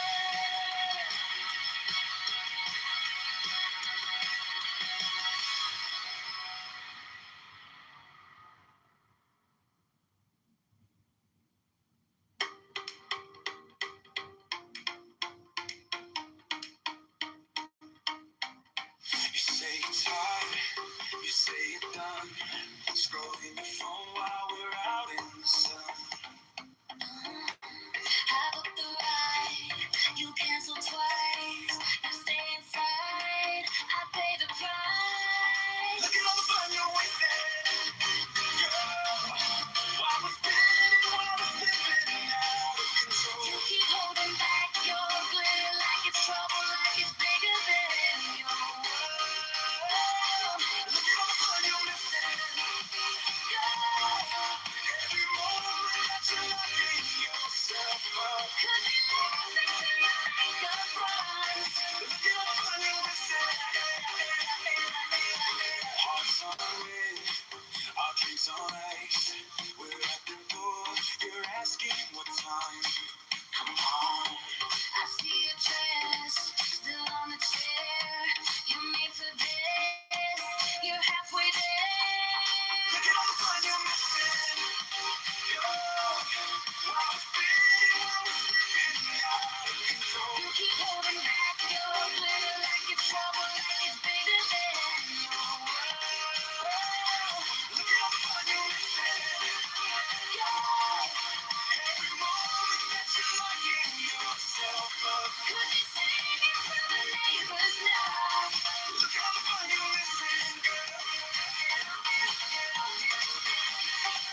could change your life tonight.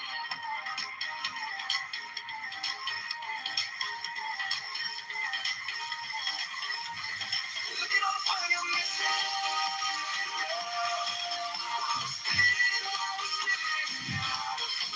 Keep holding back your glitter like it's trouble, like it's bigger than you. Look at all the fun you're missing.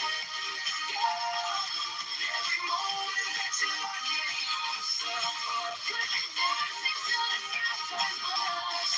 Look at all the fun you're missing.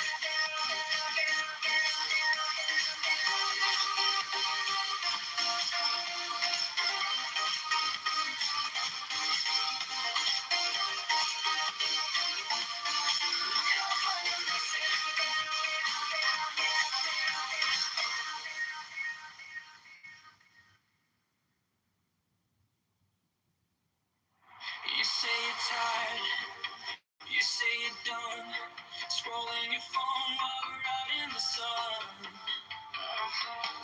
I booked the ride, you canceled twice, you stay inside, I pay the price.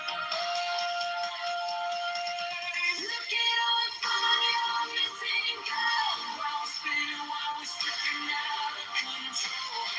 You keep holding back your glitter like it's trouble, like it's bigger than you are. Look at all the fun you're missing, girl. Every moment that you're locking yourself up, you could be laughing till you make up. Look at all the fun you're missing, girl.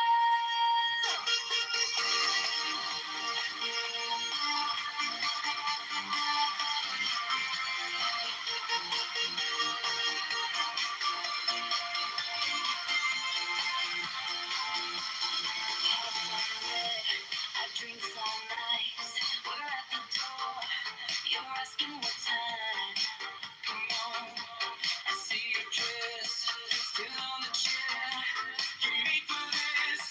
You're halfway there. Look at all the fun you're missing, girl. While spinning, while slipping out of control. You keep holding back your glitter like it's trouble, like it's bigger than you. Look at all the fun you're missing, girl. Every moment that you're locking yourself up, you'll be singing to the makeup tonight.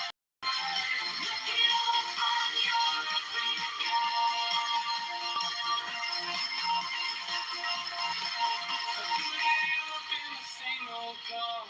we'll turn the quiet into shooting stars. Say you're in, say you're in. Don't lie. One yes could change your life tonight.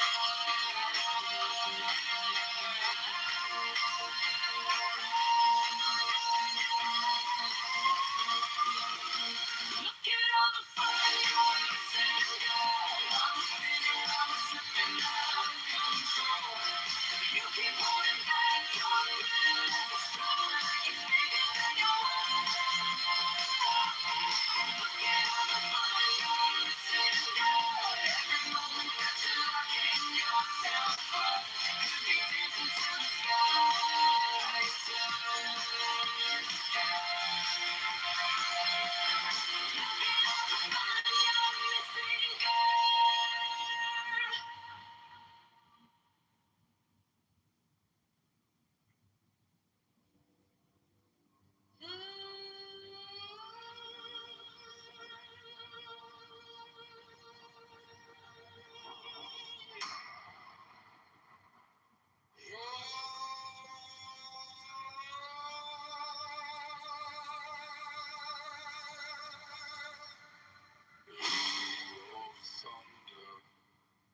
Teeth of kings, breath of battle, blood that sings. He walks where the banners burn, eyes like blades in the dust-choked turf. Counting every step, every trembling hand, turning chaos into sharpened plan. Skulls in a circle, maps on the ground. Quiet as a heartbeat, louder than the crowd. He weighs all the wagers, every broken sword, carving out an empire with a single word. To the mind that conquers, to the hand that strikes, crown of iron thought in the smoke-lit night. God of war, hear an answer. Lead us through the crush and cry. We bleed, we fight, we rise for your victory and design. Female boy, he whispers in a strategist's ear. Turn now, the opening's here. Hey, oh, lines like rivers curving into place. Traps laid quiet in the empty space. Ice in the dirt, prayer in the jaw. Every loss a lesson, every scar a law. He writes in the thunder, heavens with the flame. We speak his symbols, never say his name. To the mind that conquers, to the hand that strikes, crown of iron thought in the smoke-lit night. God of war, hear an answer. Lead us through the crush and cry. We bleed, we burn, we rise for your victory and design.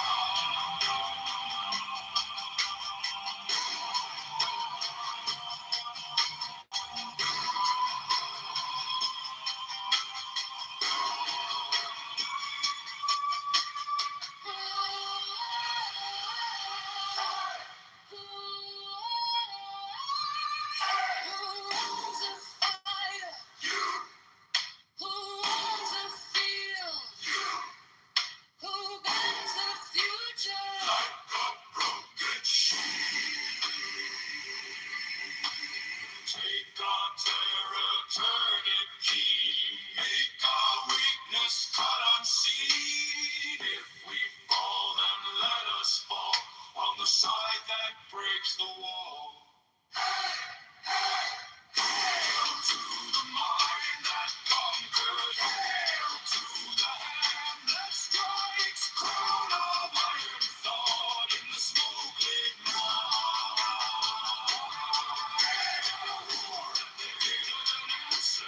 Guide the blade, command the sky. We bleed, we burn, we rise.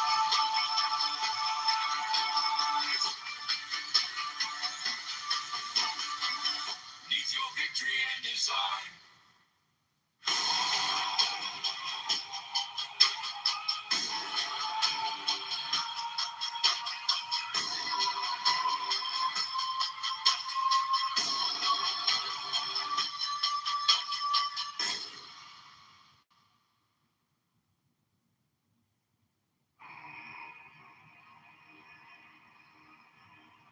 Name of thunder,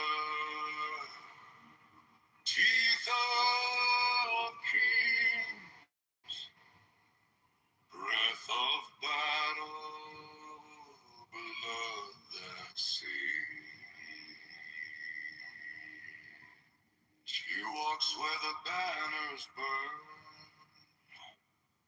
eyes like blades in the dust-choked turn. Counting every step, every trembling hand, turning chaos into sharpened plan. Skulls in a circle, maps on the ground. Quiet as a heartbeat, louder than the crowd. He weighs all the wagers, every broken sword, carving out an empire with a single word.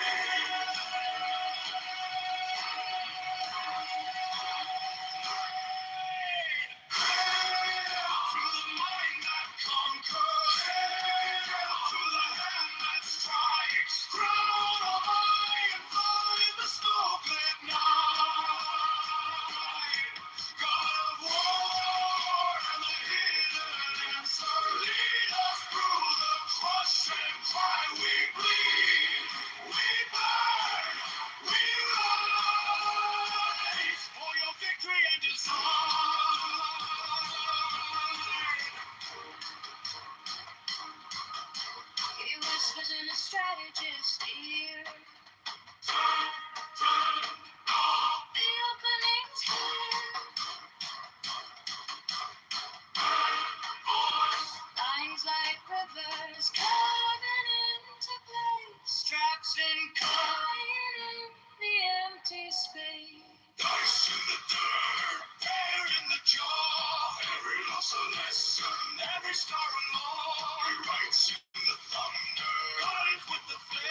coffee steam, quiet room,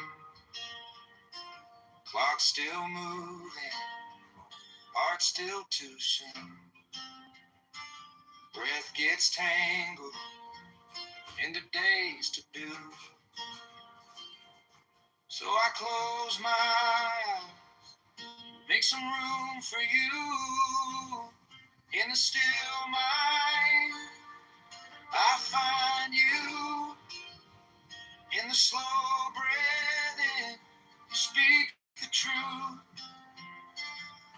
When the world shouts loud, I sit right down, and your love turns this chair into holy ground.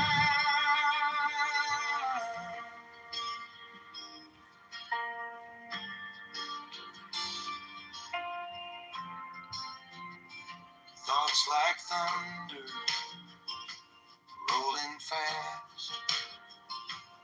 Old regrets, future plans. But your name, like a harbor sound, every fear walks out as I breathe you in now. In the still mind, I find you. In the slow breathing, you speak the truth. When the world shouts loud, I sit right down, and your love turns this chair into holy ground.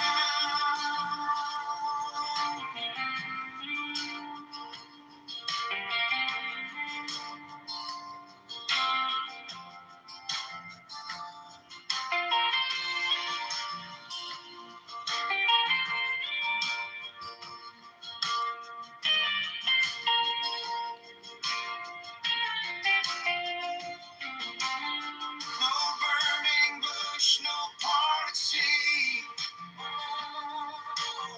Just a worn out man on aching knees. But in this quiet, you lean in close. I lose my worries. I hear your hope. In the still mind, I find you. In the slow breathing, you speak the truth. When the world shouts loud, I sit right down, and your love turns this chair into holy ground.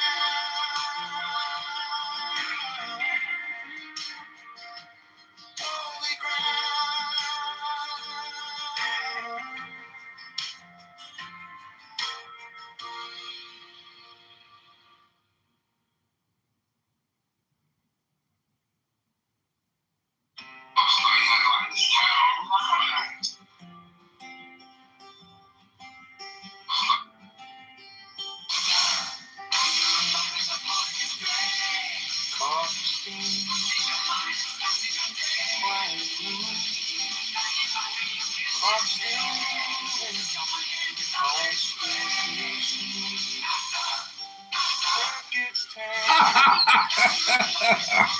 Master! Master! So I close my eyes, make some room for you. I can't believe it. I'll find you. In the slow breathing, you speak the truth. When the world shouts loud, I sit right down. Into holy ground.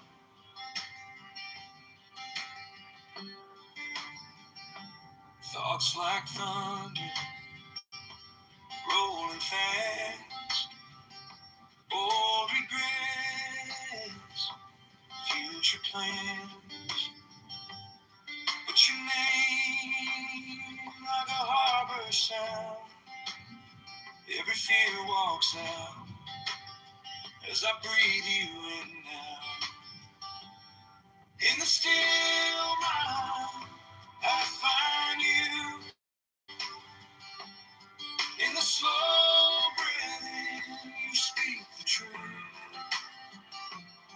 When the world shouts aloud, I sit right down. And your love turns this chair into holy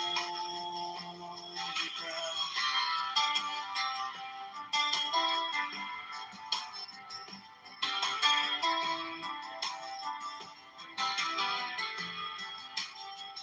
No burning bush, no parted sea, just a worn-out man on aching knee. But in this quiet, you lean in close. I lose my worry. I hear your heart. In the still, I find you. In the slow breathing, you speak the truth. When the world shouts aloud, I sit right down, and your love turns this chair into holy ground.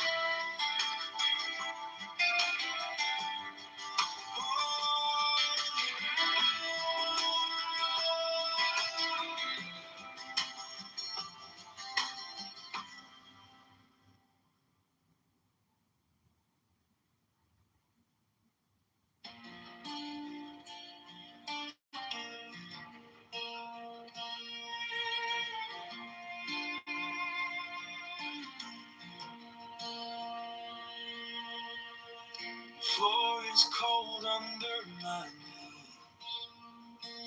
Breath comes like chains pains.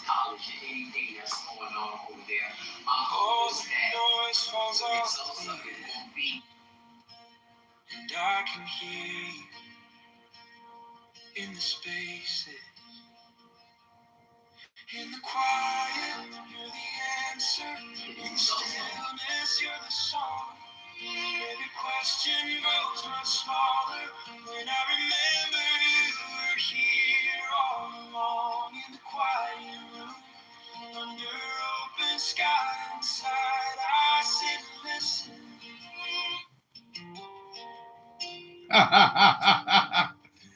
Oh, could have been us, buddy.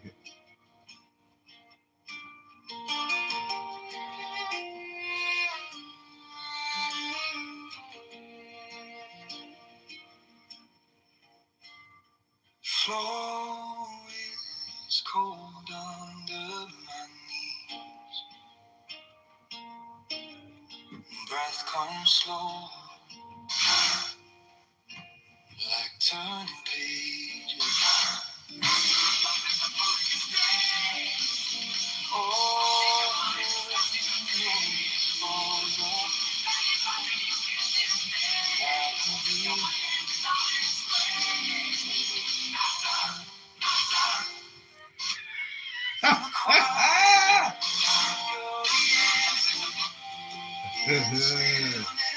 Hold it. Good, hold it.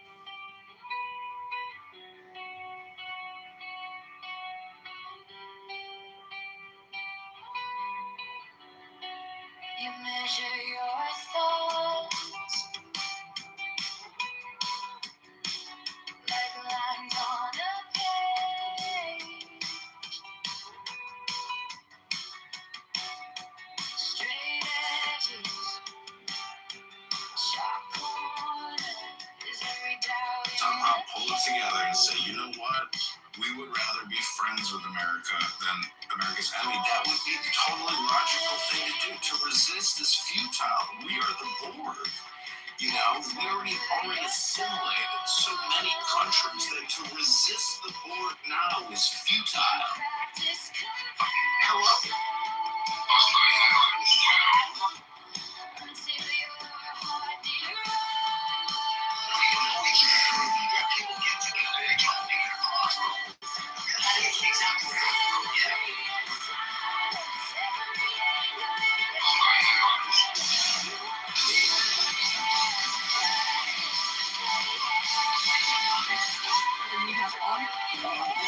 Precision, good precision, but I think it's the same meaning. Well, he's 50%, we're not that good. Ambassador, thank you for your time this morning.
Narcissism, on the other hand, and all psychopaths are typically narcissistic. Narcissism, I see, is detrimental because in an individualistic culture, drawing attention to yourself only can largely generate envy from others. and even in a collectivistic culture. So I think if you're narcissistic without being psychopathic, you're going to be in a lot more trouble because you're going to draw negative attention. Jordan Shaw, the narcissist, psychopath. They don't. The narcissists like the recognition, and if you have too much of one and too little of the other, you're in trouble. So, anyways, I don't know. I thought I would kind of bring the conversation back to that, but maybe it's too much of a digression. Well, it's a good point you raise, and this, goes back to the distinction I was making earlier between primary psychopathy and secondary psychopathy. So, this was a concept introduced by Cartman, and many people in the field today talk about it from a multidimensional approach. So the primary psychopathy involves characteristics which could be to some degree positive because it deals with low anxiety, low fear, emotional coldness, a lack of remorse, and that type of thing. The secondary psychopathy, on the other hand, has more of the antisocial traits, callousness, high anxiety, and stuff like that.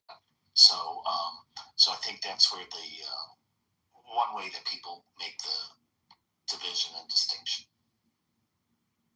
Right, and to add to that, if psychopathy is congenital and there's a genetic predisposition, which I think there is data supporting that, Euro, correct me on what's current, then it makes sense that some of these traits are perpetuated. Some of these traits are carried into subsequent generations and become more prominent than not, because powerful people are going to procreate, are well resourced often enough, and they will, and their offspring will ultimately benefit. So these are kind of questions society is dealing with.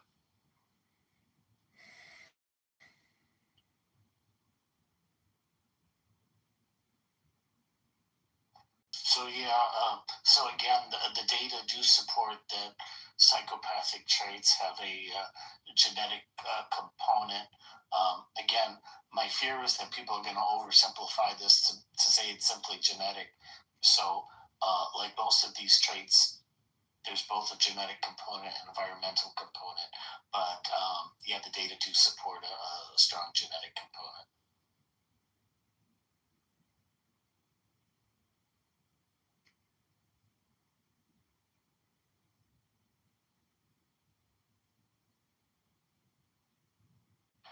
Joe, when you think about successful people in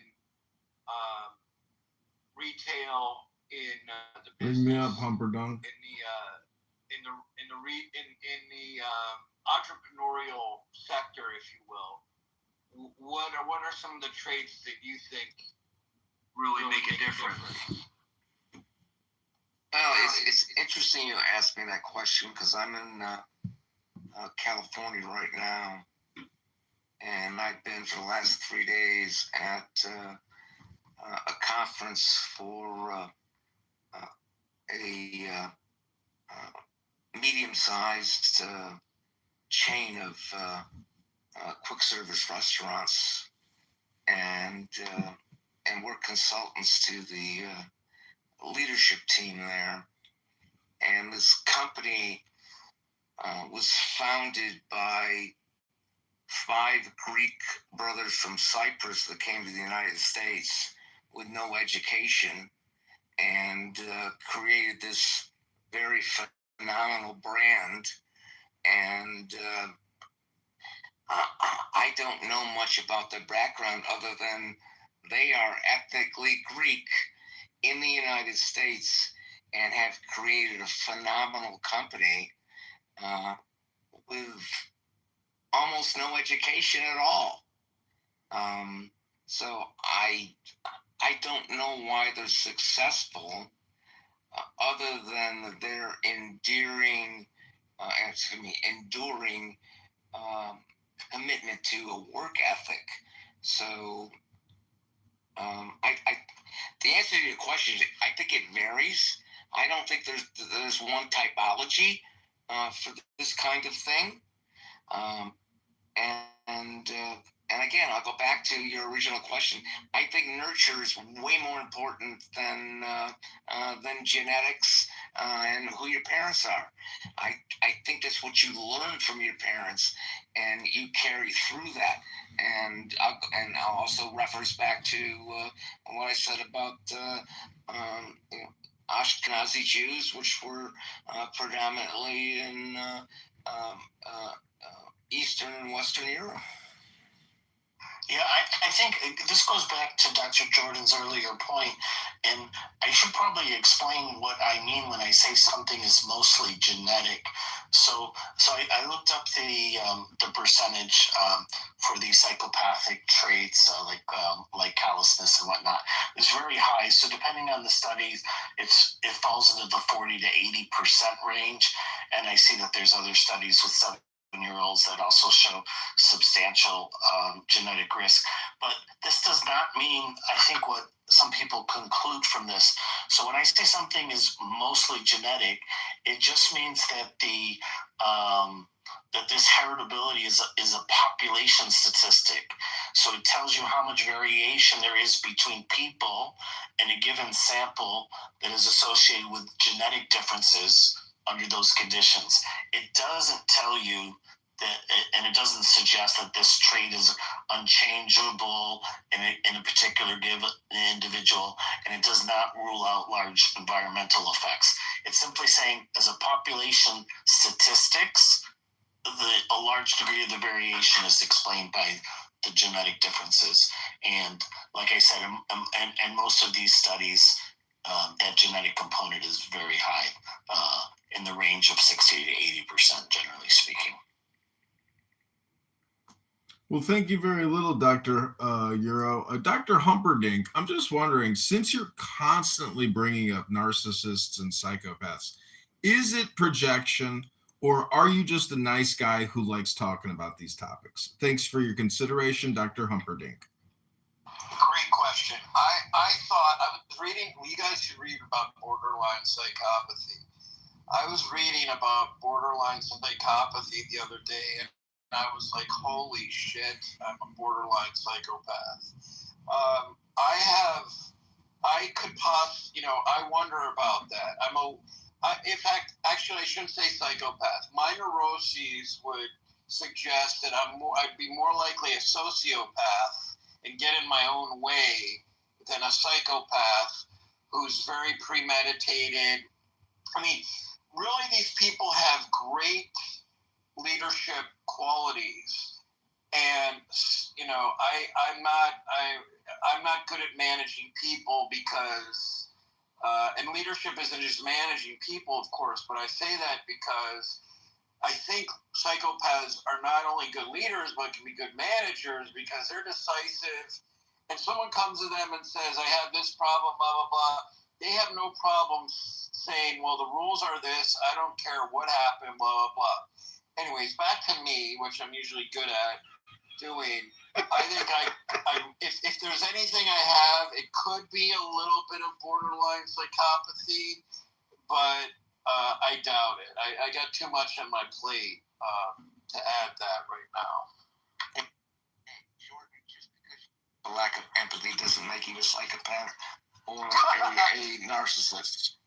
See, Dr. Jordan, by constantly bringing up psychopaths and narcissists, you leave out other characteristic traits like sex addict or peeping Tom or pervert. How many of those things might describe you more accurately than borderline psychopath?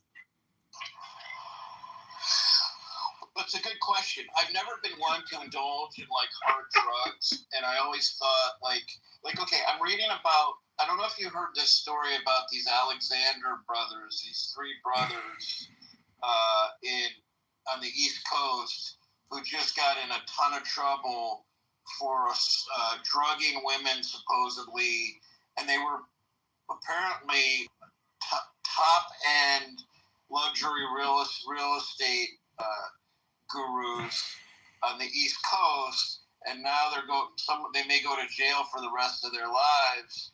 And what made me think, I was thinking, are they do they have psychopathy, a bit of narcissism? Maybe a little, a bit of that stuff, right? Anyone want to talk about that story for a second? I'm not trying to get you off that topic, Magus, but it made me think of this. It's an interesting story, but you can actually video evidence of psychopaths is a really good way to look at psychopaths. Like the Iceman killer, when he was asked, would you kill me right now? He goes, yes, absolutely. Just like so cold. His skin looks disgusting. So like what I'm trying to say is like you might start out not as a murderous psychopath, but then become a murderous psychopath. And then later on, and let's say you're in the mafia and you kill a bunch of people as a hitman, by the time you're 70 and all crusty and nasty, like you're a bona fide, disgusting, mass murdering human piece of shit. Now, how many human pieces of shit, mass murderers have there been throughout human history? Fucking millions. This is how I know I'm not really a psychopath, because a psychopath wouldn't spend any amount of time thinking about, are they this or that? They're just in a mode of using, getting what they want out of life, and good on them, I suppose. But that's the one reason I know that I don't meet the criteria, although I once questioned things, because I sit there and literally think and concern myself with how I present or this, that. They don't care at all. I was watching this fascinating thing about female psychopaths the other day, and it was really talking about female psychopaths in the workplace, and the dynamic of women being abusive toward men or other women in the work, that kind of a thing. And it was very interesting. I'll try and find the YouTube, but it really wasn't, although it was about women psychopaths, it really catered to others. The one thing that came out of it that differentiated women psychopaths from men was that women psychopaths used more relational abuse. So, for example, if women wanted to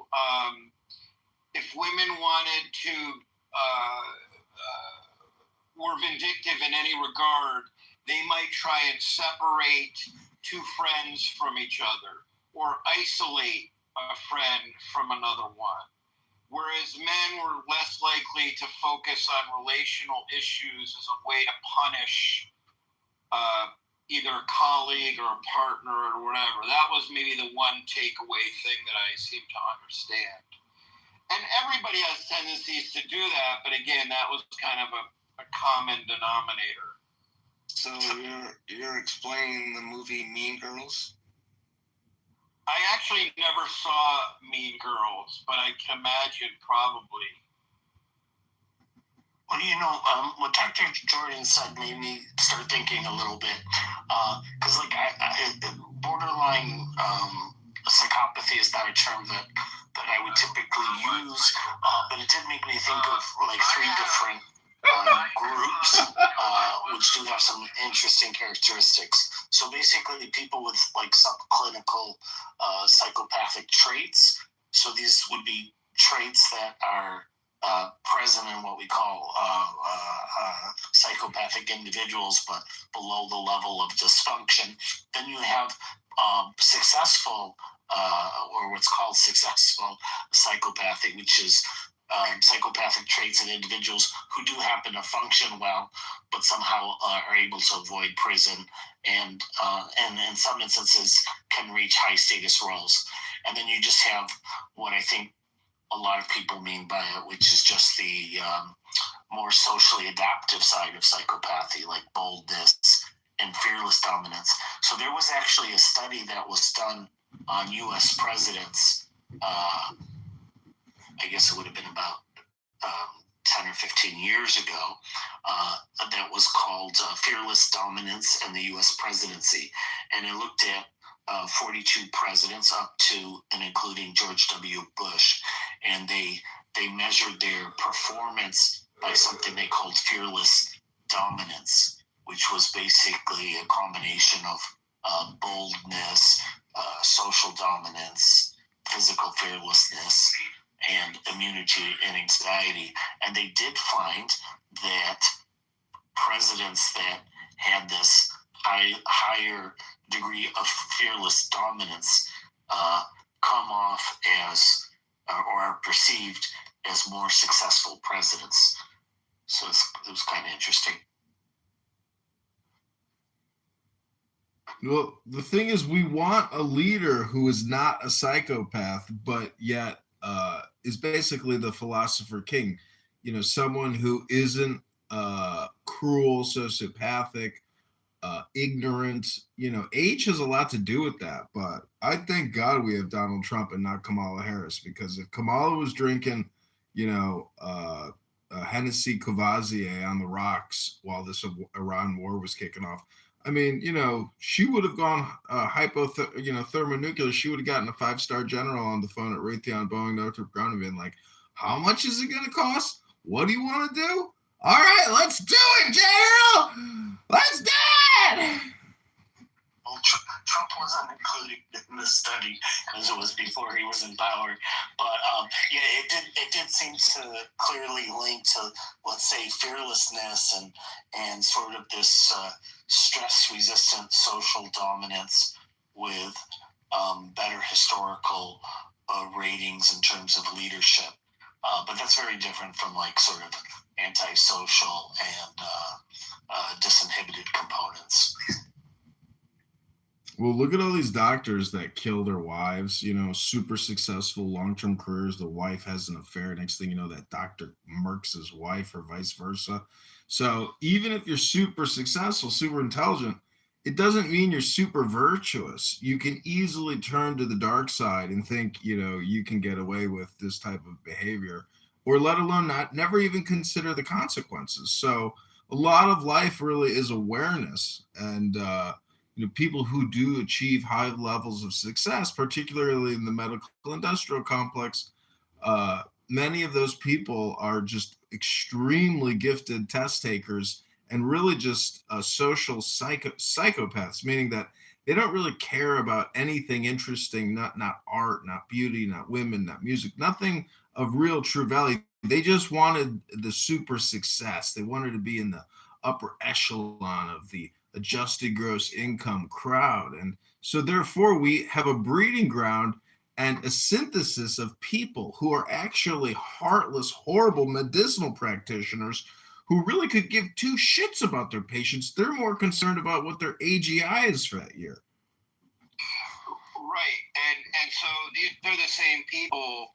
Well, yes, they like the power. I guess the question is, what kind of damage would they do if you couldn't, if there was no record keeping, if there was no like, they're usually pretty competent, but the truth of the matter is, if they don't care and they make a mistake, would they do everything to fix it? So my point is, you know, physicians who abide by the rules because the rules are there.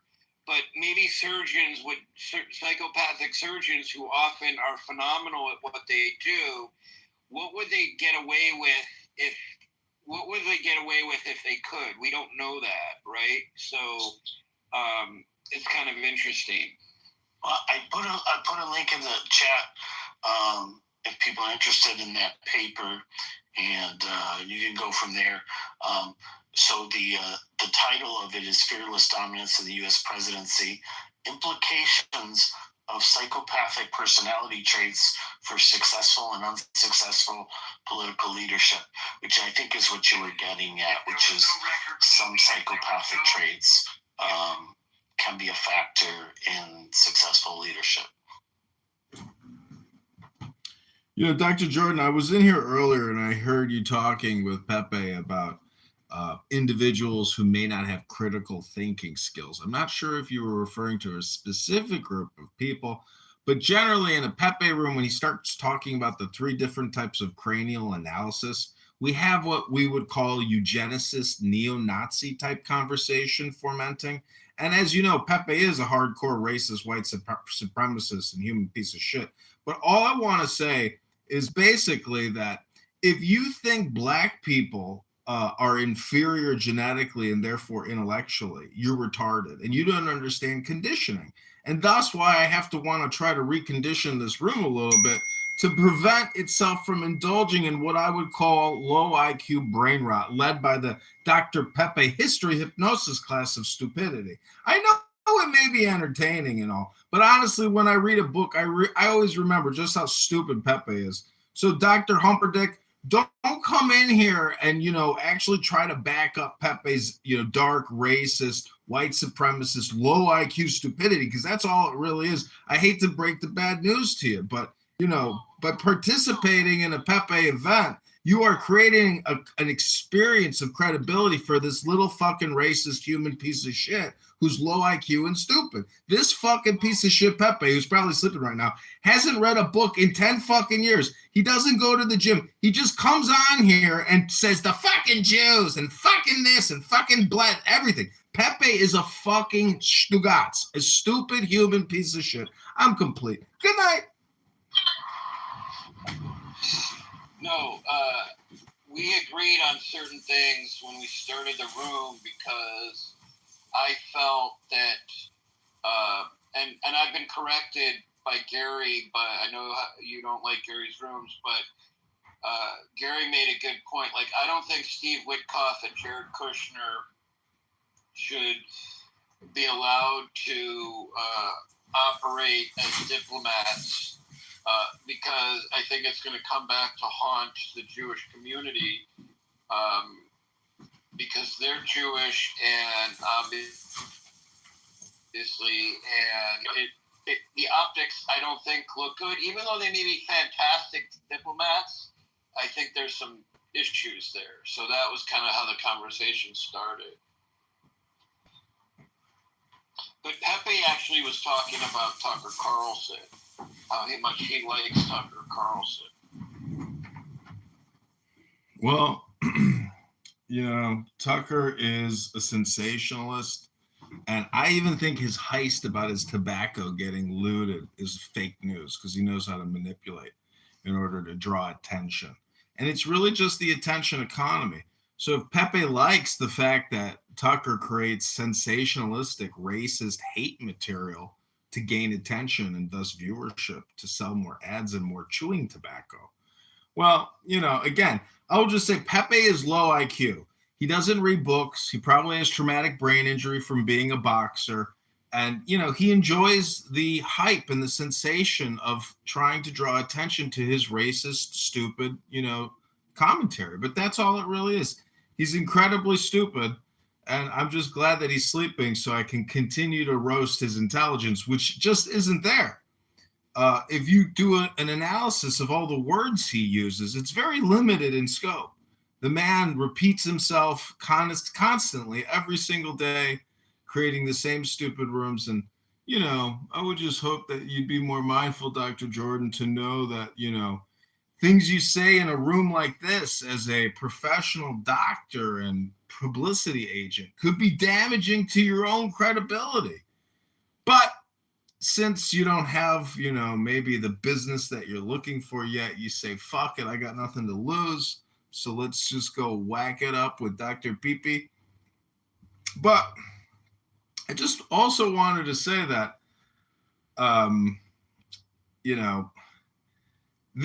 Dr. Jordan, do you think there's a difference between Israeli Jews and American Jews? Because I really do think there's a stark, striking, incredible difference between the actual attitude and the frame and the perspective. Most American Jews aren't going to march around and say, this is our fucking land because the Bible says it so. But if you go to Israel, there's a lot of people who will march around and point to the ground and say, it's fucking ours. It's in the paperwork. So I'm just saying there's like an attitude that Israelis have. Or, there's a lot of leftist Israelis too. But for the most part, I'm just saying that there's a big difference between an Americanized Jew and an Israelized Jew. And it's just my opinion. But do you think so? Hello? Sorry, I had to take a call. I didn't hear the question, but I'm supposed to close the room down at 11:30, so we can maybe pick this up in another room or something. You're supposed to close the room down from who? Your superior handlers or something? I don't understand. Is there a hierarchy to the white supremacy of white America with the Dr. Pee Club? Who's instructing you to close it down? Uh-oh.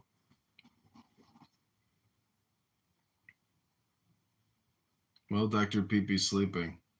Joe, what are you going to do with these Greeks? They got a great brand, but they're not willing to take the business to the next level.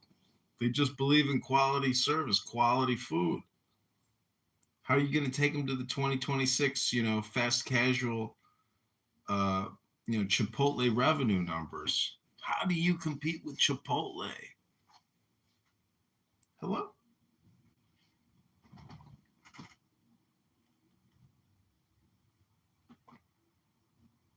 Because for $10.69 for a chicken bowl with all the salsas and the fajitas, they're just giving it away. How do they do it?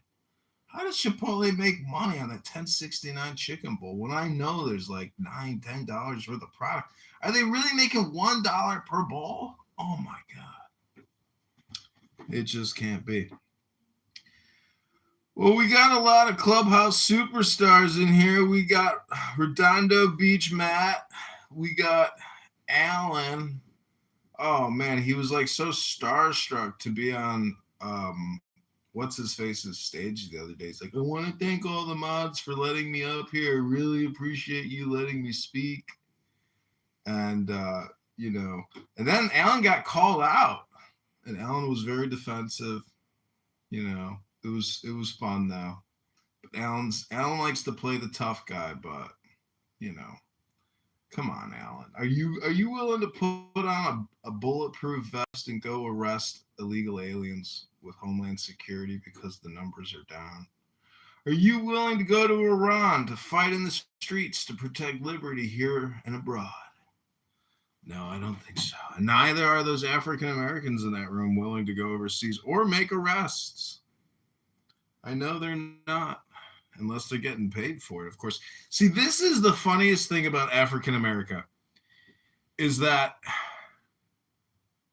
I was laughing about this today because let's say you have an African American talking to like some leftist or somebody complaining and saying, America is an imperialist force. We're an apartheid nation. We're a genocidal nation. We do regime change. We're assassins. We're killers and all this stuff. And then you got an African American who rejects that notion, to somebody overseas. But then they're not just like they don't just reject it. They're like actually psychopathic. They're like, fuck you, motherfucker. I'd kill you first before I'd give up what I got, bitch. And you're like, whoa, damn, that's not what the internationalist or leftist was really looking for from the African American here. They were looking for a little sympathy. Instead, all they got was death threats. Damn. Now that to me is always kind of funny to observe. Some other funny observations on this app is definitely African Americans versus, the Nigerian Africans. And that type of reverse racism where you witness African Americans being extremely racist to other Black people because they're not the African American type. That is always very ironic. They're never really like, a lot of African Americans today are actually very anti-immigrant because they see how it has impacted their communities and how they've like literally been just rotting away, disappearing, lost like a perfume, you might say. Like some little Japanese dork taking pictures with kabuki girls about his new fresh rose scent. Wow. I mean, I don't even buy cologne anymore. I don't even think I'll go back and get another bottle because it's like every time I spray it on, I kind of sometimes have like allergic reactions to it. And I'm like, is all this inflammation from the cologne I just put on? Fuck, I'm not going to put this cologne on anymore. It's a carcinogen. So we got a leftist liberal Canadian midget, F word, running around here spreading all his liberal propaganda lies. And he's really also just selling carcinogens. Isn't that always kind of ironic how the biggest liars are always just pushing carcinogens on everybody else? Whether it comes in the form of an injection, a double and triple, or, cigarettes, or even cannabis for that matter, everything, why are all of these people who complain and say everything is so wrong and evil, why are they always the ones pushing the carcinogens the most? Maybe there's a connection there. I don't know. But this monologue has gone on long enough. Dr. Pee probably whacked himself off and went to sleep. Probably sleeping like a white racist baby. And here you are all giggling. Or let me refresh the page. There's probably nobody even here. Ah! That's always the funniest thing is when you think you're talking to somebody and then you pull that page down. You're like, oh, nobody's here. I'm just schizophrenically monologuing to myself. But I'd like to play for you a song. I'm trying to write some American patriotic music to sell to the United States Army to brainwash our next wave of shock soldiers that we send into World War III to prevent the Shia Islamists, the 12ers, from building a doomsday device. Because I think our American farm boys are going to need excellent music to go wage a new war in Tehran and Esfahan, like the Knight Templars that they are. So this song is called Fire in the Gulf, dedicated to our shock troops that we are amassing to pour in by the tens of thousands into Iran to end the Shia 12ers and their doomsday machine. And by the way, I want all the Muslims to know in the room that Muhammad is obviously not the last and nor the greatest, nor the most glorious prophet of Islam. It turns out that it's actually DJT. Donald John Trump now has a firm position and stronghold in the history of Islam. And I'm just so excited that 1.4 billion Muslims around the world will have to admit that after the assassination of the Ayatollah, clearly DJT is the number one, the greatest, and the most glorious. Peace and blessings be upon his name, Donald John Trump. Here we go, everybody. This is called Fire in the Gulf. And if the audio is not that great, well, too bad. Just go to sleep already. It's late. Letters from home, folded in my suit. Photos in my pocket, kids in crayon blue. I circle every promise. I said I'd see this through. I don't run from rockets in the sky. I remember who we swore we'd free. Every friend I watched go by stands up inside of me with a fire in the Gulf tonight. So that happened. That lame ass boy, nigga, man. Trying to troll. Yeah, who this week, man?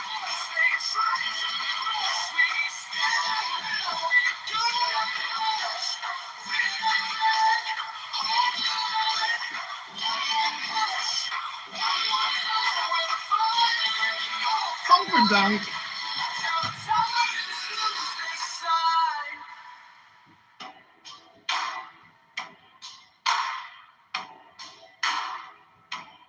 Radio crackle, names in the dark, whispers of prisons, chained open scars.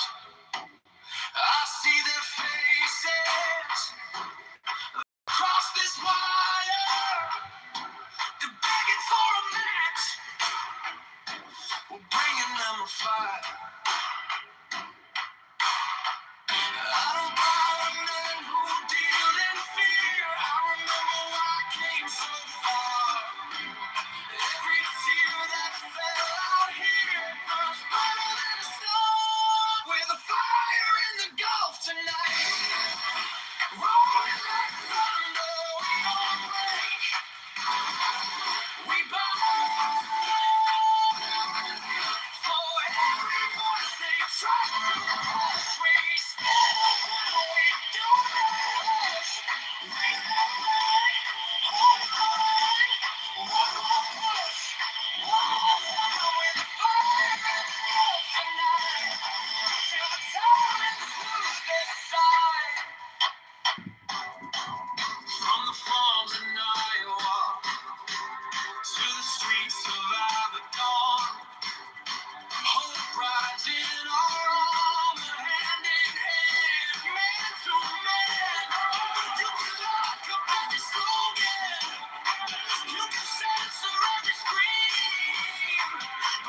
Brushing my teeth, slamming these boots. Letters from home, folded in my suit. Photos in my pocket, kids in crayon blue. I circle every promise, I said I'd see this through. I don't run from rockets in the sky. I remember who we swore we'd free.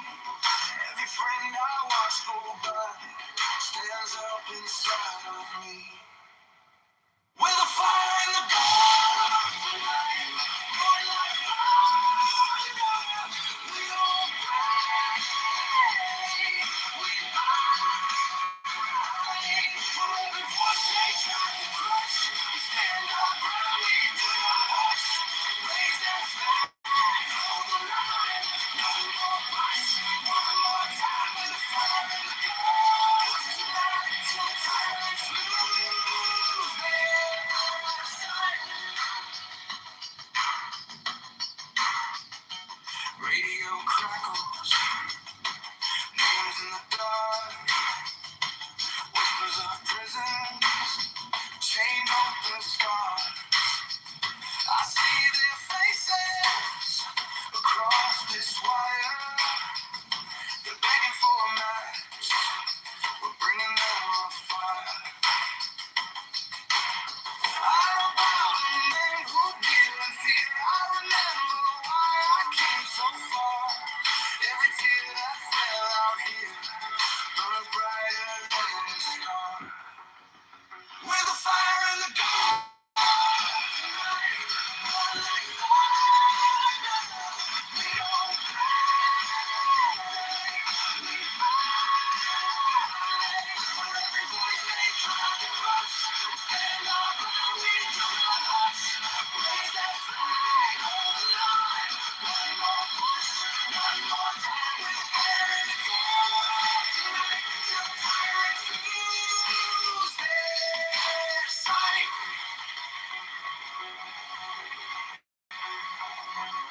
From the farms in Iowa to the streets of Abaddon, cold rising our armor, hand in hand, man to man. Oh, you can lock up every slogan, you can censor every scream, but you can't chain the people who remember how to dream. You're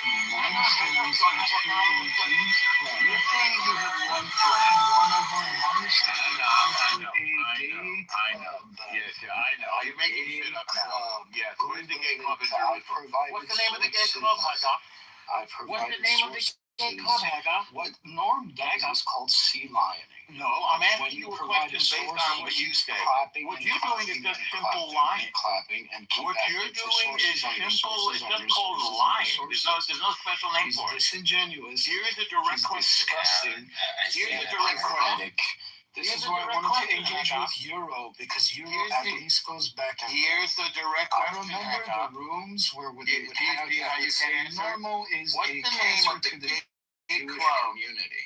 What's the name of the gay club Unlike that's you, on the side of your I don't holy keep site? up with the names of gay clubs in Jerusalem because I don't frequent. I don't think there are any, but maybe I I'm don't wrong. frequent. I think you're bullshitting. I think you're bullshitting. I provided 2 links already. You can click on You didn't read your own link. I think all normal is just waiting for somebody to insult them. Therefore, what you're saying, I don't feel insulted. we'll just stop, like, addressing what Hagop is saying, and then we'll just go from like a normal, just like I asked him a direct just like question. people can say, What part of the Armenian quarter did Israel encroach on? Tell us. Yes. You're So Armenian. There's 2 churches, 2 specific churches that Okay, name them. tied up in Israeli courts because they What are the names of the illegal churches? and unlawful sale done of that property. What are the names of the churches? And then there's also a I want to giant look up your point. parking lot Okay, being you made got on nothing. one of the lands, and then there's a gay club that was made on top of our Yes, monastery. except you have no because facts on that any of this, property right?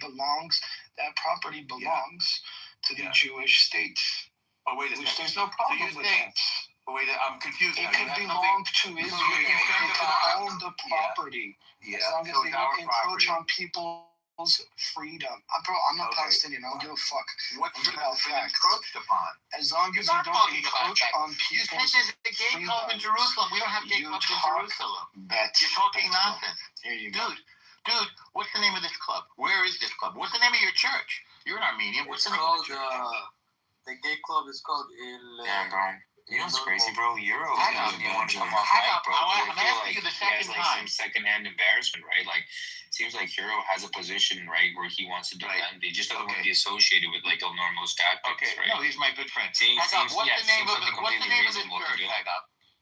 Hang up. I'm still asking. What's the name of the church? I'm pulling up all of the fucking links for you because So you don't. keep see lying. So you're just gonna play kinda games with sad. it. So you mentioned the church. club called Norman. And Where is this? Hang up. Where is this church? Now the Arabs are here, bro. Now the Arabs are here. Good luck. No. Hang up. Where's this church? Which part of Jerusalem is it in? You've never been. You don't know the name. You're just making stuff You up. have no idea if I have or haven't been to the holy city. Oh, I can tell because you don't know what you're talking about. I can tell I easily. know it very well. I also know the history of Lebanon very well. I also know the history of Iran let's very talk well, about which it you are very dishonest about. What I part is also know the dishonest? history of Slow your down, country slow down, very slow well. down. What part is I dishonest? study this shit for fucking fun. Well, let's see how this stuff is much you learn. extremely important to me because Let's I see keep how up much with you learn. modern events. What- I could teach you. Tell me about. Really, so far you haven't shared a single fact, not one. How come no facts then? multiple facts. Oh, really? So has the Christian population of Lebanon gone down since the civil war of the 80s? Yes? Yes, I never denied that fact. Oh, yeah, but you've tried to defer. You tried to distract So with you the weren't expecting me to continue and be consistently honest, right? That's the difference between me and you. How do you know what I was expecting? So the Christians are being. I guess don't be so proud of yourself. Okay, now so Christians have been. Okay, so who's driven out the Christians from Lebanon? Who's living in Mass inflation, government corruption. I said who? I said who? Mass inflation, government corruption. Okay, and what about the Civil War? You don't even think the Civil War? Did the Civil War have something to do with it? The Armenians in Lebanon were untouched during the Civil War, and the fucking holy sites were protected. So you're changing the subject now. By Armenian youth and by Lebanese. You're changing the subject because you know. I thought you were going to be honest. The church in Antilias, which is the I thought you were going to be honest, site in Armenian You're just rambling now. Because it is the headquarters What does it have to do with anything? Was kept safe during the Lebanese Civil War. So in other words, you changed the subject. By the Lebanese army, okay. By the You're just changing the subject. And by the Armenian youth. You're just changing the subject now. None of that was You just admitted that the Christians fled Lebanon. A lot of people fled Lebanon. You're refusing. And now there's more Muslims than Christians, aren't there? It was a Muslim majority region. What the fuck do you expect? It was not a Muslim majority country. It was supposed to be. It is. So let's go. It was not supposed to be. It was a French colony. It was a French colony, and the Christians were driven out by the Muslims. And it's not supposed to be. It's a Muslim majority now. It used to be a Christian majority. That's correct. It was a French colony with Mennonite Catholics, that's correct. Armenian Christians, that's correct. And now the Christians are in the minority. You say it's a Muslim area, which is pretty racist. The people in that country fled due to economic. No, they fled because they were driven out by financial crisis since the 80s. They've been driven out by the Civil War, as you well know. So stop lying. Now here's the next question. It's been a financial crisis. I'm not answering any of your questions. You didn't answer. I'm not surprised. Counter any of the points. I'll answer anything. I don't know why Normo talk. What's that? Why you are That's what the Normo does, Haga. Muhammad, Ramadan Mubarak. When presented with like a reasonable answer, right? He'll just interrupt you and then just try to. I stop you when you lie. And then he's like, I'm a victim. I stop you when you lie. I'm glad to have a conversation. I'm obviously winning. I'm not a victim. Because they're all niggas they attack you. They present with a normal conversation. Okay, I literally asked you what you were talking about. I don't know idea, right? In the panel, El Normo is stupidness. What? Finally, you shut What language is this? It's the Arabic, motherfucker. We know our language. You got that? Ramadan It's Arabic now. Mubarak. Now you're facing the nightmare, motherfucker. They're facing the like them, motherfucker. Yeah, man. It's our land, man. Dude, I hear your camel that language calling. if you want to occupy the land. I can hear your camel If you calling want to you. occupy the land, you should learn the language of the land. Come back to bed, Muhammad. Your camel's calling you right now. Right now, Mr. Normal. If you don't want Mr. Normal to be fucked, look at Israel right now. Muhammad, your camel's calling you. All right. Hell, that's actually a good performance. Here's a penny. What? Bro, it's so funny how you have more.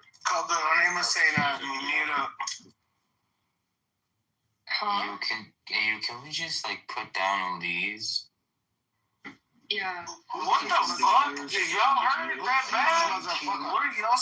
From the Who's years this? of Mr. 19 Gay here in the panel. Somebody have a cook in his office. From the years of 1915 to 1920. Is he trying to sound as stupid as he sounds? Is this From the like a years of joke? 1915 to 1923. It's a war The time, Syrian motherfucker. Jews, Muslims, and the Lebanese Druze and Christians and Muslims took in Armenian refugees. Are you just saying like random shit? I mean, I'm pro-army. They're What facts. They're facts. Well, what does it have to do with anything? What I'm pro do you mean? everybody, bro. I'm pro everybody. But what point are you I'm trying to talking make? about the history of the region. Right? Why? The same thing happened. Why are you doing that? 1,300 years ago. What are you when talking the about? Armenians settled the Armenian quarter. Dude, I think I like the Armenians more than you do. I won't even lie. I don't know why. And I'm using. You don't like your mother. I don't like You don't like your mother. Ethnocentric, like everybody. You got a hard on for the Jews, and I've seen this before. I don't have a hard on for any. Yeah, you do. You do. I don't even have a hard on for Armenians. I have a hard on for humanity. Surprisingly humanity. Surprisingly dishonest, I got.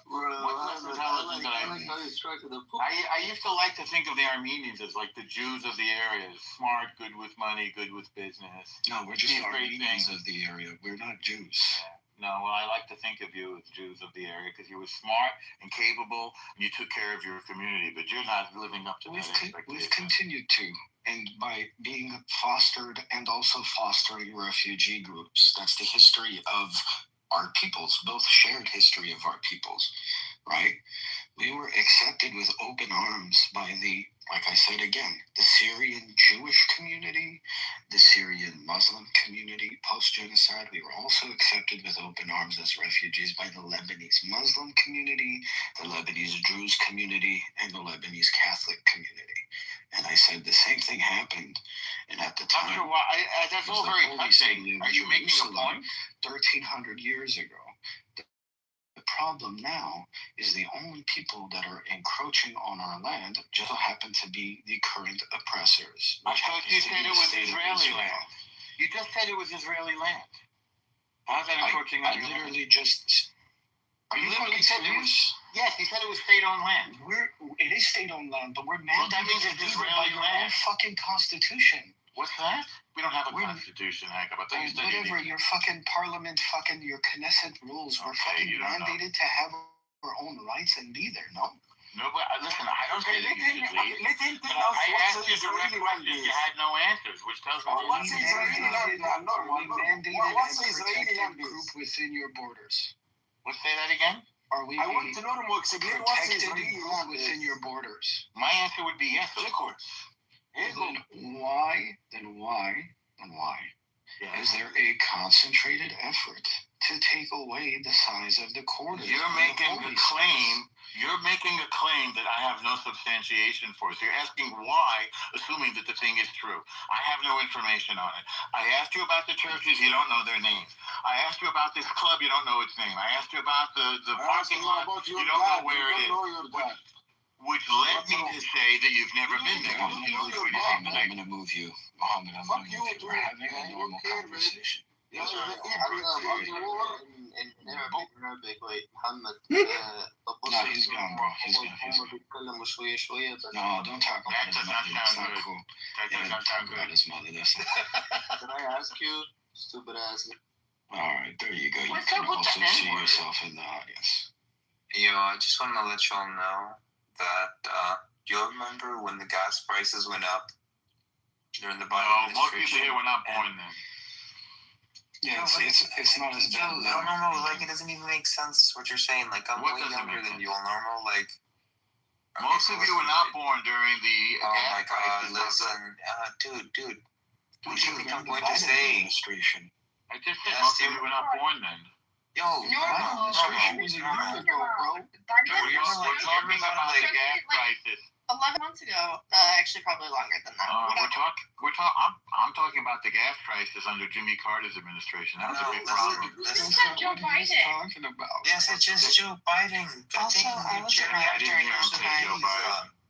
Yo, Elnormo, how about this? How about you let me finish my statement? Then you can ask me 21 questions, do 3 backflips, and call me anti-Semitic, okay?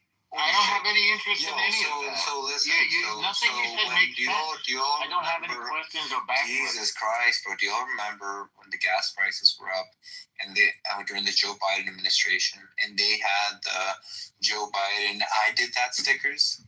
I just purchased a roll of 500 Trump stickers that say I did that off Temu.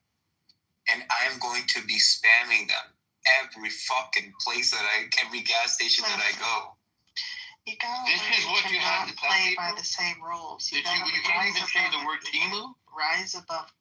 This is really bad, NK. Oh, yeah, I didn't pronounce Temu correctly. Oh, no. Yeah. Oh, no, G be upon me, bro. Oh, no. No, it just speaks to your lack of intelligence. What can I say? It's not my fault.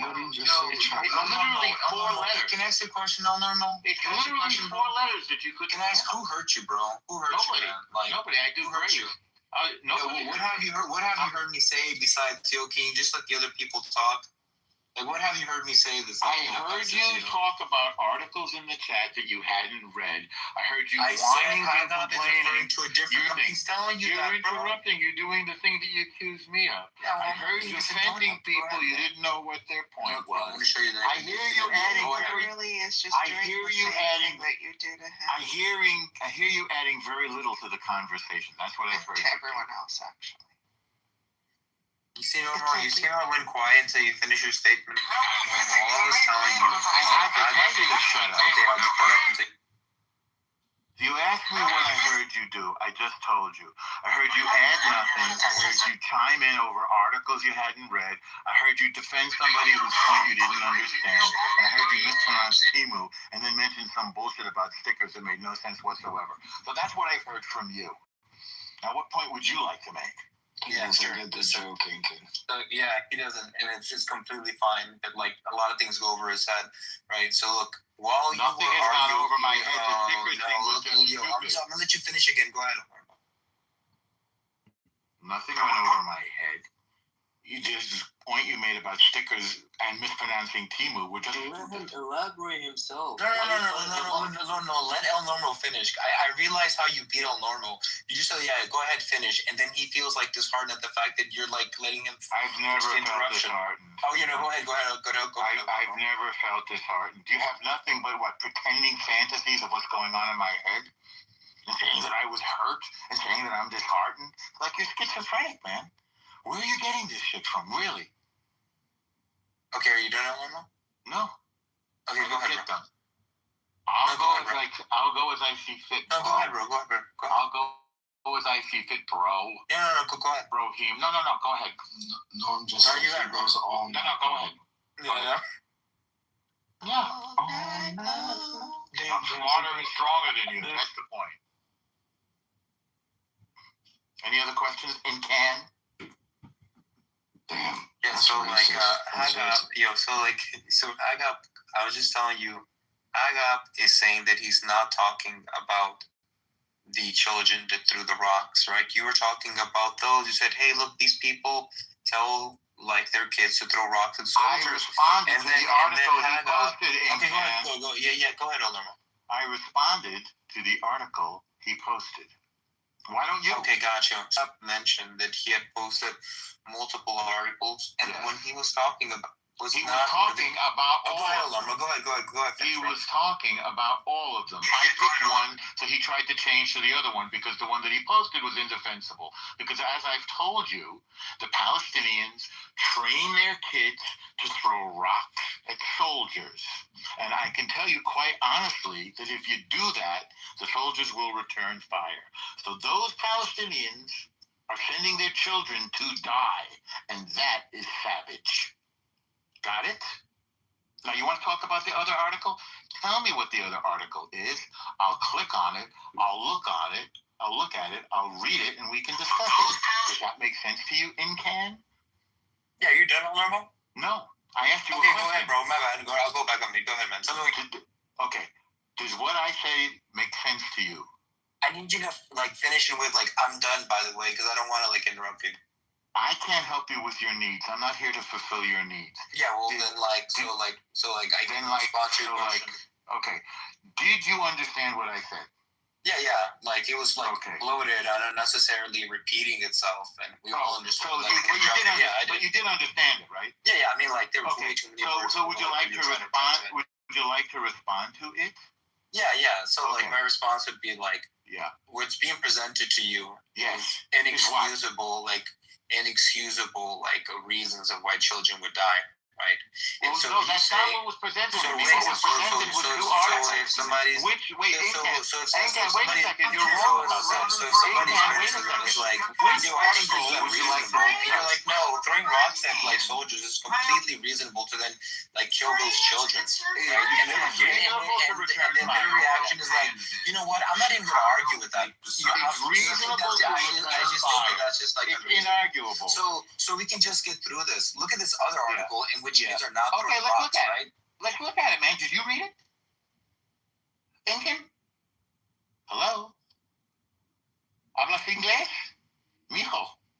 Just meaning parameters where we both agree, we can derive conclusions and talk about it. Did you read the article? No, I want to talk about parameters that I don't agree with. Incan, did you read the article? article? In the words of Gen Z, Agap is Chad Maxine, right? While you're Mr. Maxine, right? Incan, did you read the article? Did you read the That's article? crazy, man. And I shout out to Agap. Hablas inglés? Incan, let him talk, you fucking retard. Incan, did you read the article? article? Put down at least, they're not from the stage, stop whining like a bitch. When your dog has terminal cancer, right? I mean, stop whining like a bitch. Incan, hey, yo, did you read the article? Names, bro, yo. Incan, did you read the article? That was really mean. I haven't been disrespectful to you. Stop whining like a bitch. Sorry, I haven't been whining like a bitch. You need to get out of your feelings, bro. Come on, that was unnecessary. Incan, no, I'm out of my feelings, except you're giving me... Yeah, no, but I have feelings, bro. I'm a human being. That's fucked up, bro. Well, your feelings are not my problem or responsibility. Did I throw rocks at you now? That's great. Yeah. So did you read the article? Did you read the article, Incan? You didn't read it, did you? Norm, I don't think anybody wants to have a conversation with you. Everybody's having a conversation with me. Yeah, what do you want to read people's minds? Let other people have conversations. We are. That's what we're doing. This is the conversation. This is the conversation that we're having. Yo, Coco, it's like people are telling him yo, can we just have a regular conversation? That's what we're doing. And you know, this is our regular conversation. And he's bro, dude, people want to have conversations with me. In fact, they're having conversations about not wanting to have a conversation with me. This is the have a conversation with me. This is the conversation, Incan. You didn't read the article, did you? Yes, normal. I did. You read the article? Okay, let's read it together. Put a copy of the article in the chat. Let's read it. It's already in the chat. We told you which one it was. You said, hey, click on the left. No, you didn't say which one. So put the article in the chat. You put it right at the bottom so we can all click on it. We'll read it together, okay? Do that now. Copy and paste it in. Come on, we'll have that nice conversation. I think they've checked out. We've checked out. Normal. We just see things unreasonable. You didn't read the article. He's an unreasonable interlocutor, right? Is it unreasonable to say the amount of honesty we see with you is is it unreasonable to say the only trick we do is trying to rage bait us into engaging with you. Right. We just we don't want to you've got all sorts of psychological not because we think that you have great points, but you're just dude, why waste our time? You've got all sorts of psychological analysis, but you didn't read the article, did you? Right? Why didn't you read the article? Which article, Incan? The article that you were. Yeah. So like that's what I was telling. Look. I'll talk to Euro, right? Like Euro is obviously on like somewhat on the side that you're pointing out. So, look, if you scroll up in chat, right? I got posted a link to multiple articles in chat, and the one El Normo was talking about with the rods is the last one. I think it's like the other two that I got posted, which the kids are playing soccer, right? And that's the one he's discussing.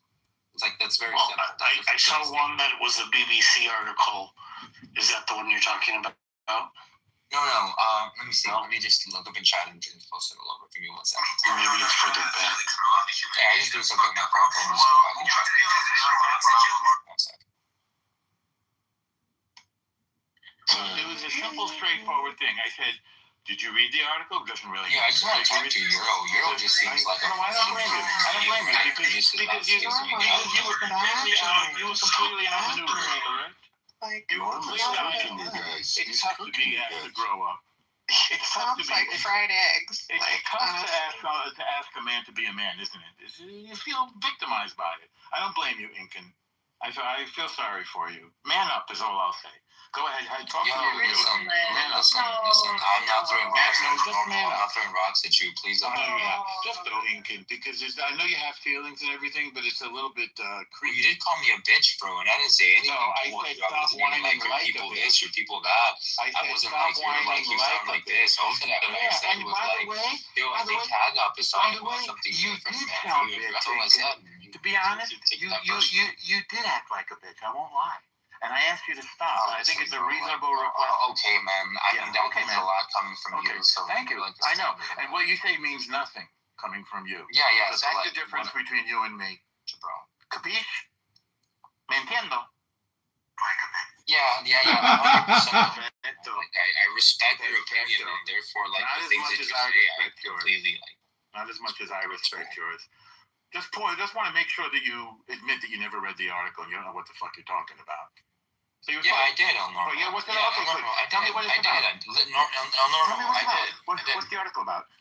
Go ahead. It's about a kid getting shot by the IDF, right? And not deserving to be shot, right? And it's not the one where you're throwing rocks, right? Tell me more about the article. What's the story? Yeah, well, I don't know. Like, I don't know. You know, I'm just trying to get it for Euro, bro. Like, can you just stop trying to talk to me, man? Like, no, I can. Whatever reason you think that like.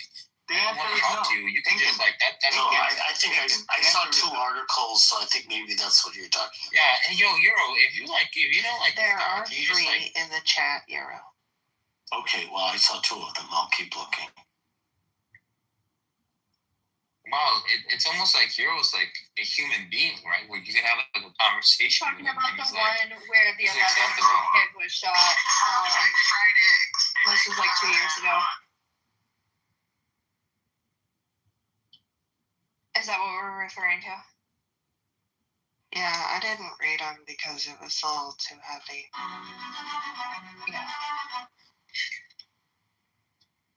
Yeah, a lot of them are. It's really sad. Yeah.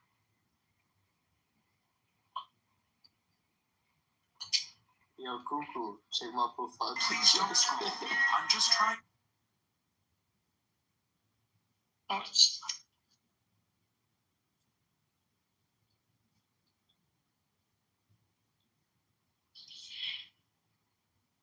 MJ, my brother, we don't allow stuff like that in this room.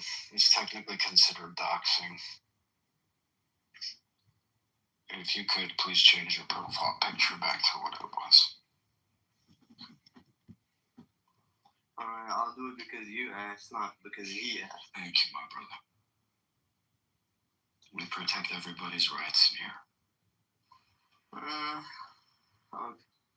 Everybody but Elise. Apparently, because you guys just keep bullying fucking Elise for no reason. No, there's good reason. Thank God he left. Yes. What's the reason? Because you're beautiful, Elise. You're beautiful. Yo, did he leave because of the profile? What the fuck? He'll be back. Nah, I wish I did it earlier. He's always here. Just mention the idea of 3 times he'll appear. That guy sucks all the air out of the room. Like, you can't fucking breathe with him. I'm just trying to become a big content creator. You were dick riding him earlier. What the fuck? No, I wasn't. It's our Oreo. They kicked me from the room. They kicked me from the room.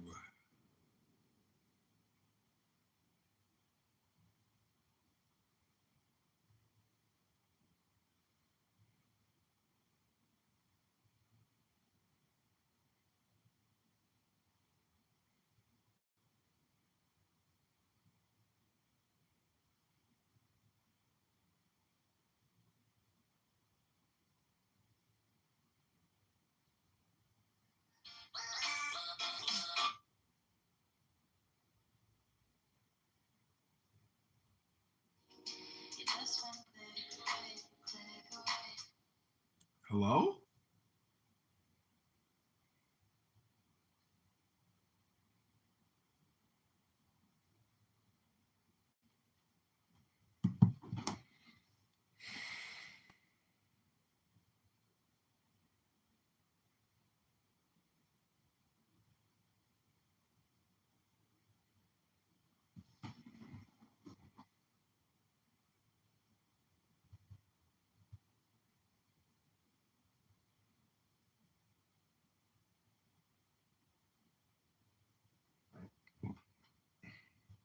But I just thought about it. I just asked something for $5.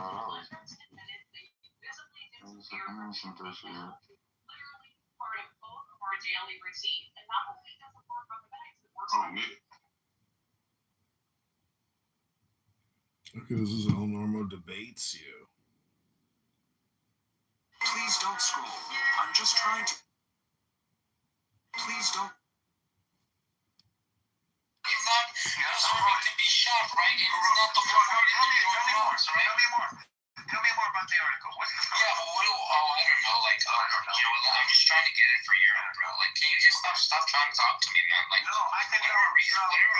It's not deserving to be shot, right? It's not the one. Tell me more. Tell me more about the article. What's the story? Yeah, well, I don't know. Like, I'm just trying to get it for Europe, bro. Like, can you just stop trying to talk to me, man? Like, no, I think whatever reason. It's not deserving to be shot, right? It's not the one. Tell me more about the article. What's the story? Yeah, well, I don't know. Like, I'm just trying to get it for Europe, bro. Like, can you just stop trying to talk to me, man? Like, no, I think whatever reason. It's not deserving to be shot, right? It's not the one. Tell me more about the article. What's the story? Yeah, well, I don't know. Like, I'm just trying to get it for Europe, bro. Like, can you just stop trying to talk to me, man? Like, no, I think whatever reason. It's not deserving to. Like a bitch, I won't mind.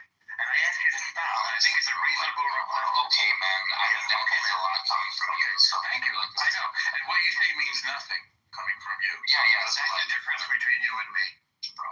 Capiche? Like a bitch, I won't mind. And I ask you to stop. I think it's a reasonable request. Okay, man. I know there's a lot coming from you, so thank you. I know. And what you say means nothing coming from you. Yeah. That's the difference between you and me, bro. Capiche? Like a bitch, I won't mind. And I ask you to stop. I think it's a reasonable request. Okay, man. I know there's a lot coming from you, so thank you. I know. And what you say means nothing coming from you. Yeah. That's the difference between you and me, bro. Capiche?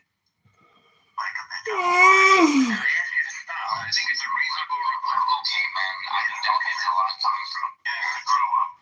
It sounds like fried eggs. It's tough to ask a man to be a man, isn't it? You feel victimized by it. I don't blame you, Incan. I feel sorry for you. Man up is all I'll say. Go ahead, talk about it. Yeah, grow up. It sounds like you're just like, dude, why waste our time? You got all sorts of philosophical housing, but you didn't read the article, right? Why didn't you read the article? Which article, Incan? The article that you were. Yeah, so like that's what I was telling. Look, I'll talk to Euro, right? Like Euro's on. You're just like, dude, why waste our time? Well, you're the no, you don't have feelings, bro. I'm a human being. That's fucked up, bro. Well, your feelings are not my problem. Rods hit you down. That's great. Yeah. So did you read the article? Did you read the article, Incan? You didn't read it, did you? No. What? No, you don't have feelings, bro. I'm a human being, man. And guys, like, shout out to Honda. I'm not being like, Incan, let him talk, you fucking retard. Incan, did you read the article? Like, down and leaves, but like not like from like the stage, like stop whining like your dog has like terminal cancer, right? not being political. Let him talk, you fucking retard. Lincoln, did you read the article? Like not like from like the stage, like stop whining like your dog has like terminal cancer, right? And the guy like shot up to hang up. I'm not being political. Let him talk, you fucking retard. Lincoln, did you read the article? Like not like from like the stage, like stop whining like your dog has like terminal cancer, right? And the guy like shot up to hang up. I'm not being political. Let him talk, you fucking retard. Lincoln, did you read the article? Like not like from like the stage, like article in which you enter not okay, wrong, right? Let's look at it, man. Did you read it? Lincoln? Hello? I'm not speaking English. Mijo. Just medium parameters on both the article in which you enter not like interrupting. I can't help you with your needs. I'm not here to fulfill your needs. Yeah, well then so I can respond to your question. Okay. Did you understand what I said? Yeah. Like he was like bloated, unnecessarily repeating. It's like interrupting. I can't help you with your needs. I'm not here to fulfill you. So those Palestinians are sending their children to die, and that is savage. Got it? So you want to talk about the other article? Tell me what the other article is. I'll click on it. Yeah, go ahead, Alderman. I responded to the article he posted. Why don't you? Okay, gotcha. Something mentioned that he had posted.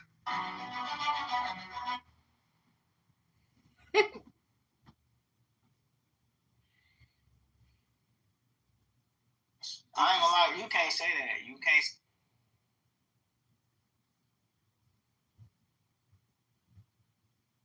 Years, nigga. Who cares? Before they said 800.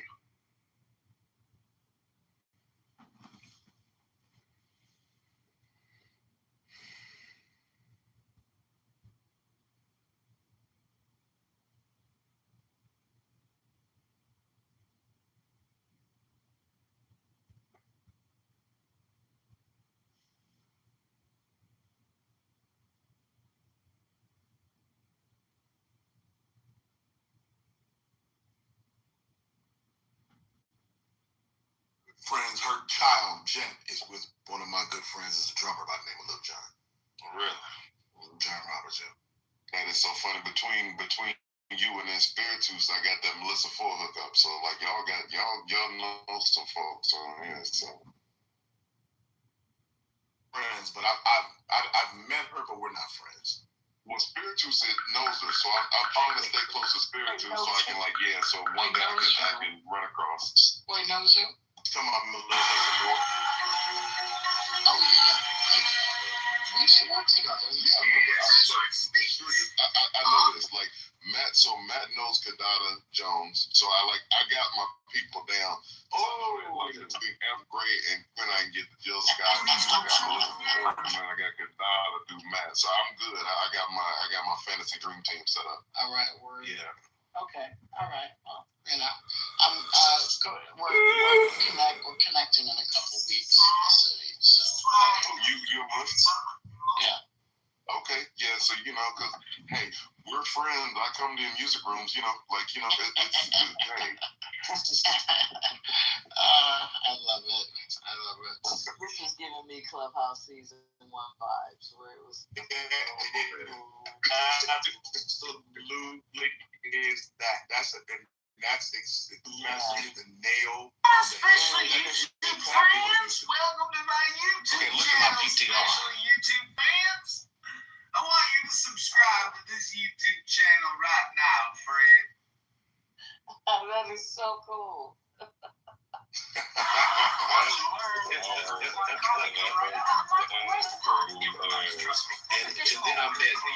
then I met Chadwick before this scene. I like to chat with people as best I can. If they don't want to talk to me, okay, no problem. But Chad was very cool, talking about forever. He was. So when he did it, he was like, man, he's like, you're the one, you just got to stay right. I said, yeah. He said, why don't you ought to do a little bit more. I've said, Chadwick, the casting director, told me, this is Jill's entry to the film. This is her moment. Don't try to overdo anything. And Chad was like, oh man, you could have did this, man, you could have done that, you could have, he was giving me notes on the spot of how to, juice those, 15 seconds I was with her. David Canavan knows you wouldn't want to be in his shoes. He looked like she smelled good. Everything was good. Trust me. Everything was colorful and bountiful.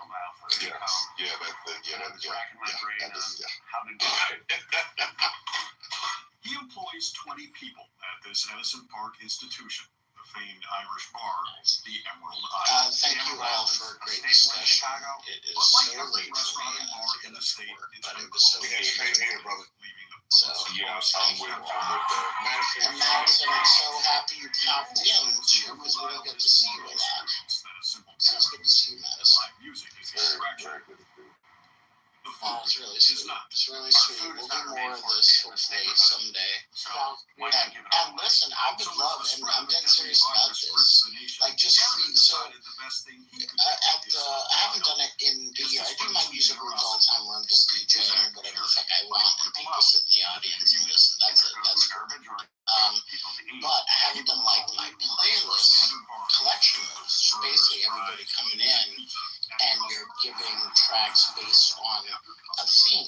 It could have, so we've done everything, and I have all the playlists out there, but it could be, songs with a season in the title, or weather, or it could be a song, R&B songs from 70s, it could be like that. It could be like R&B songs, we had a versus battle between 70s and 80s R&B.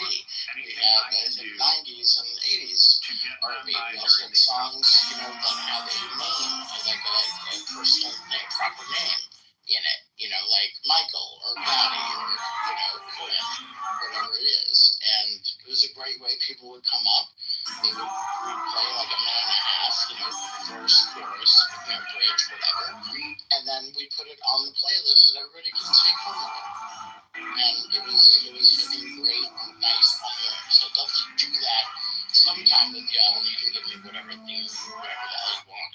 Very cool.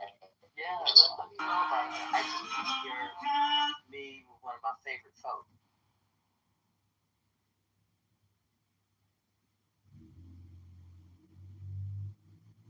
The great Al Jarreau. Absolutely. Al Jarreau. Yeah, and that and I don't think we had cell phones then, so pictures were not as readily They were not. I mean, it's probably a good thing.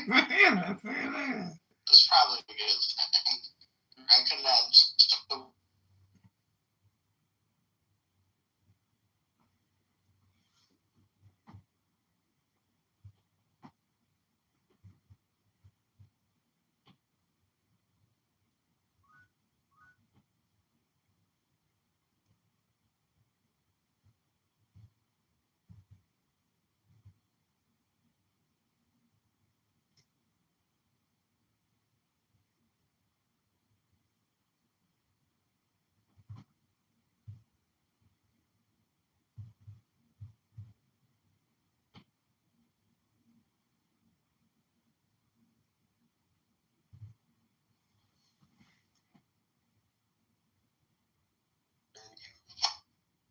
Want to go, Lee?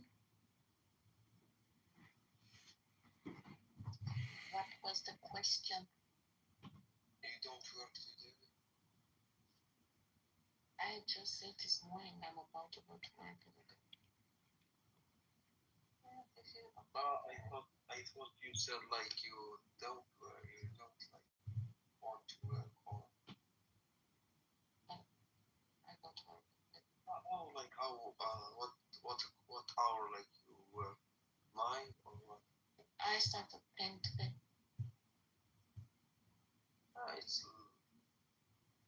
It's like 8:30 a.m. Yes. You have a lot of time. Wow, mashallah, 1 hour in the house.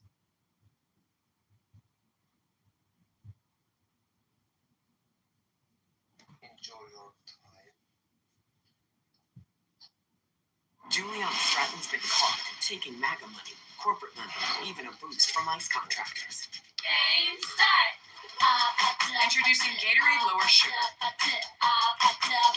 Feel like I'm getting deja vu. This is like a rock war number 2. A rock war number 2. I like the look of those oil supplies. Be ashamed if someone invaded you. If someone invaded you. I ran so far away. About my red, about my night and day. But to show USA.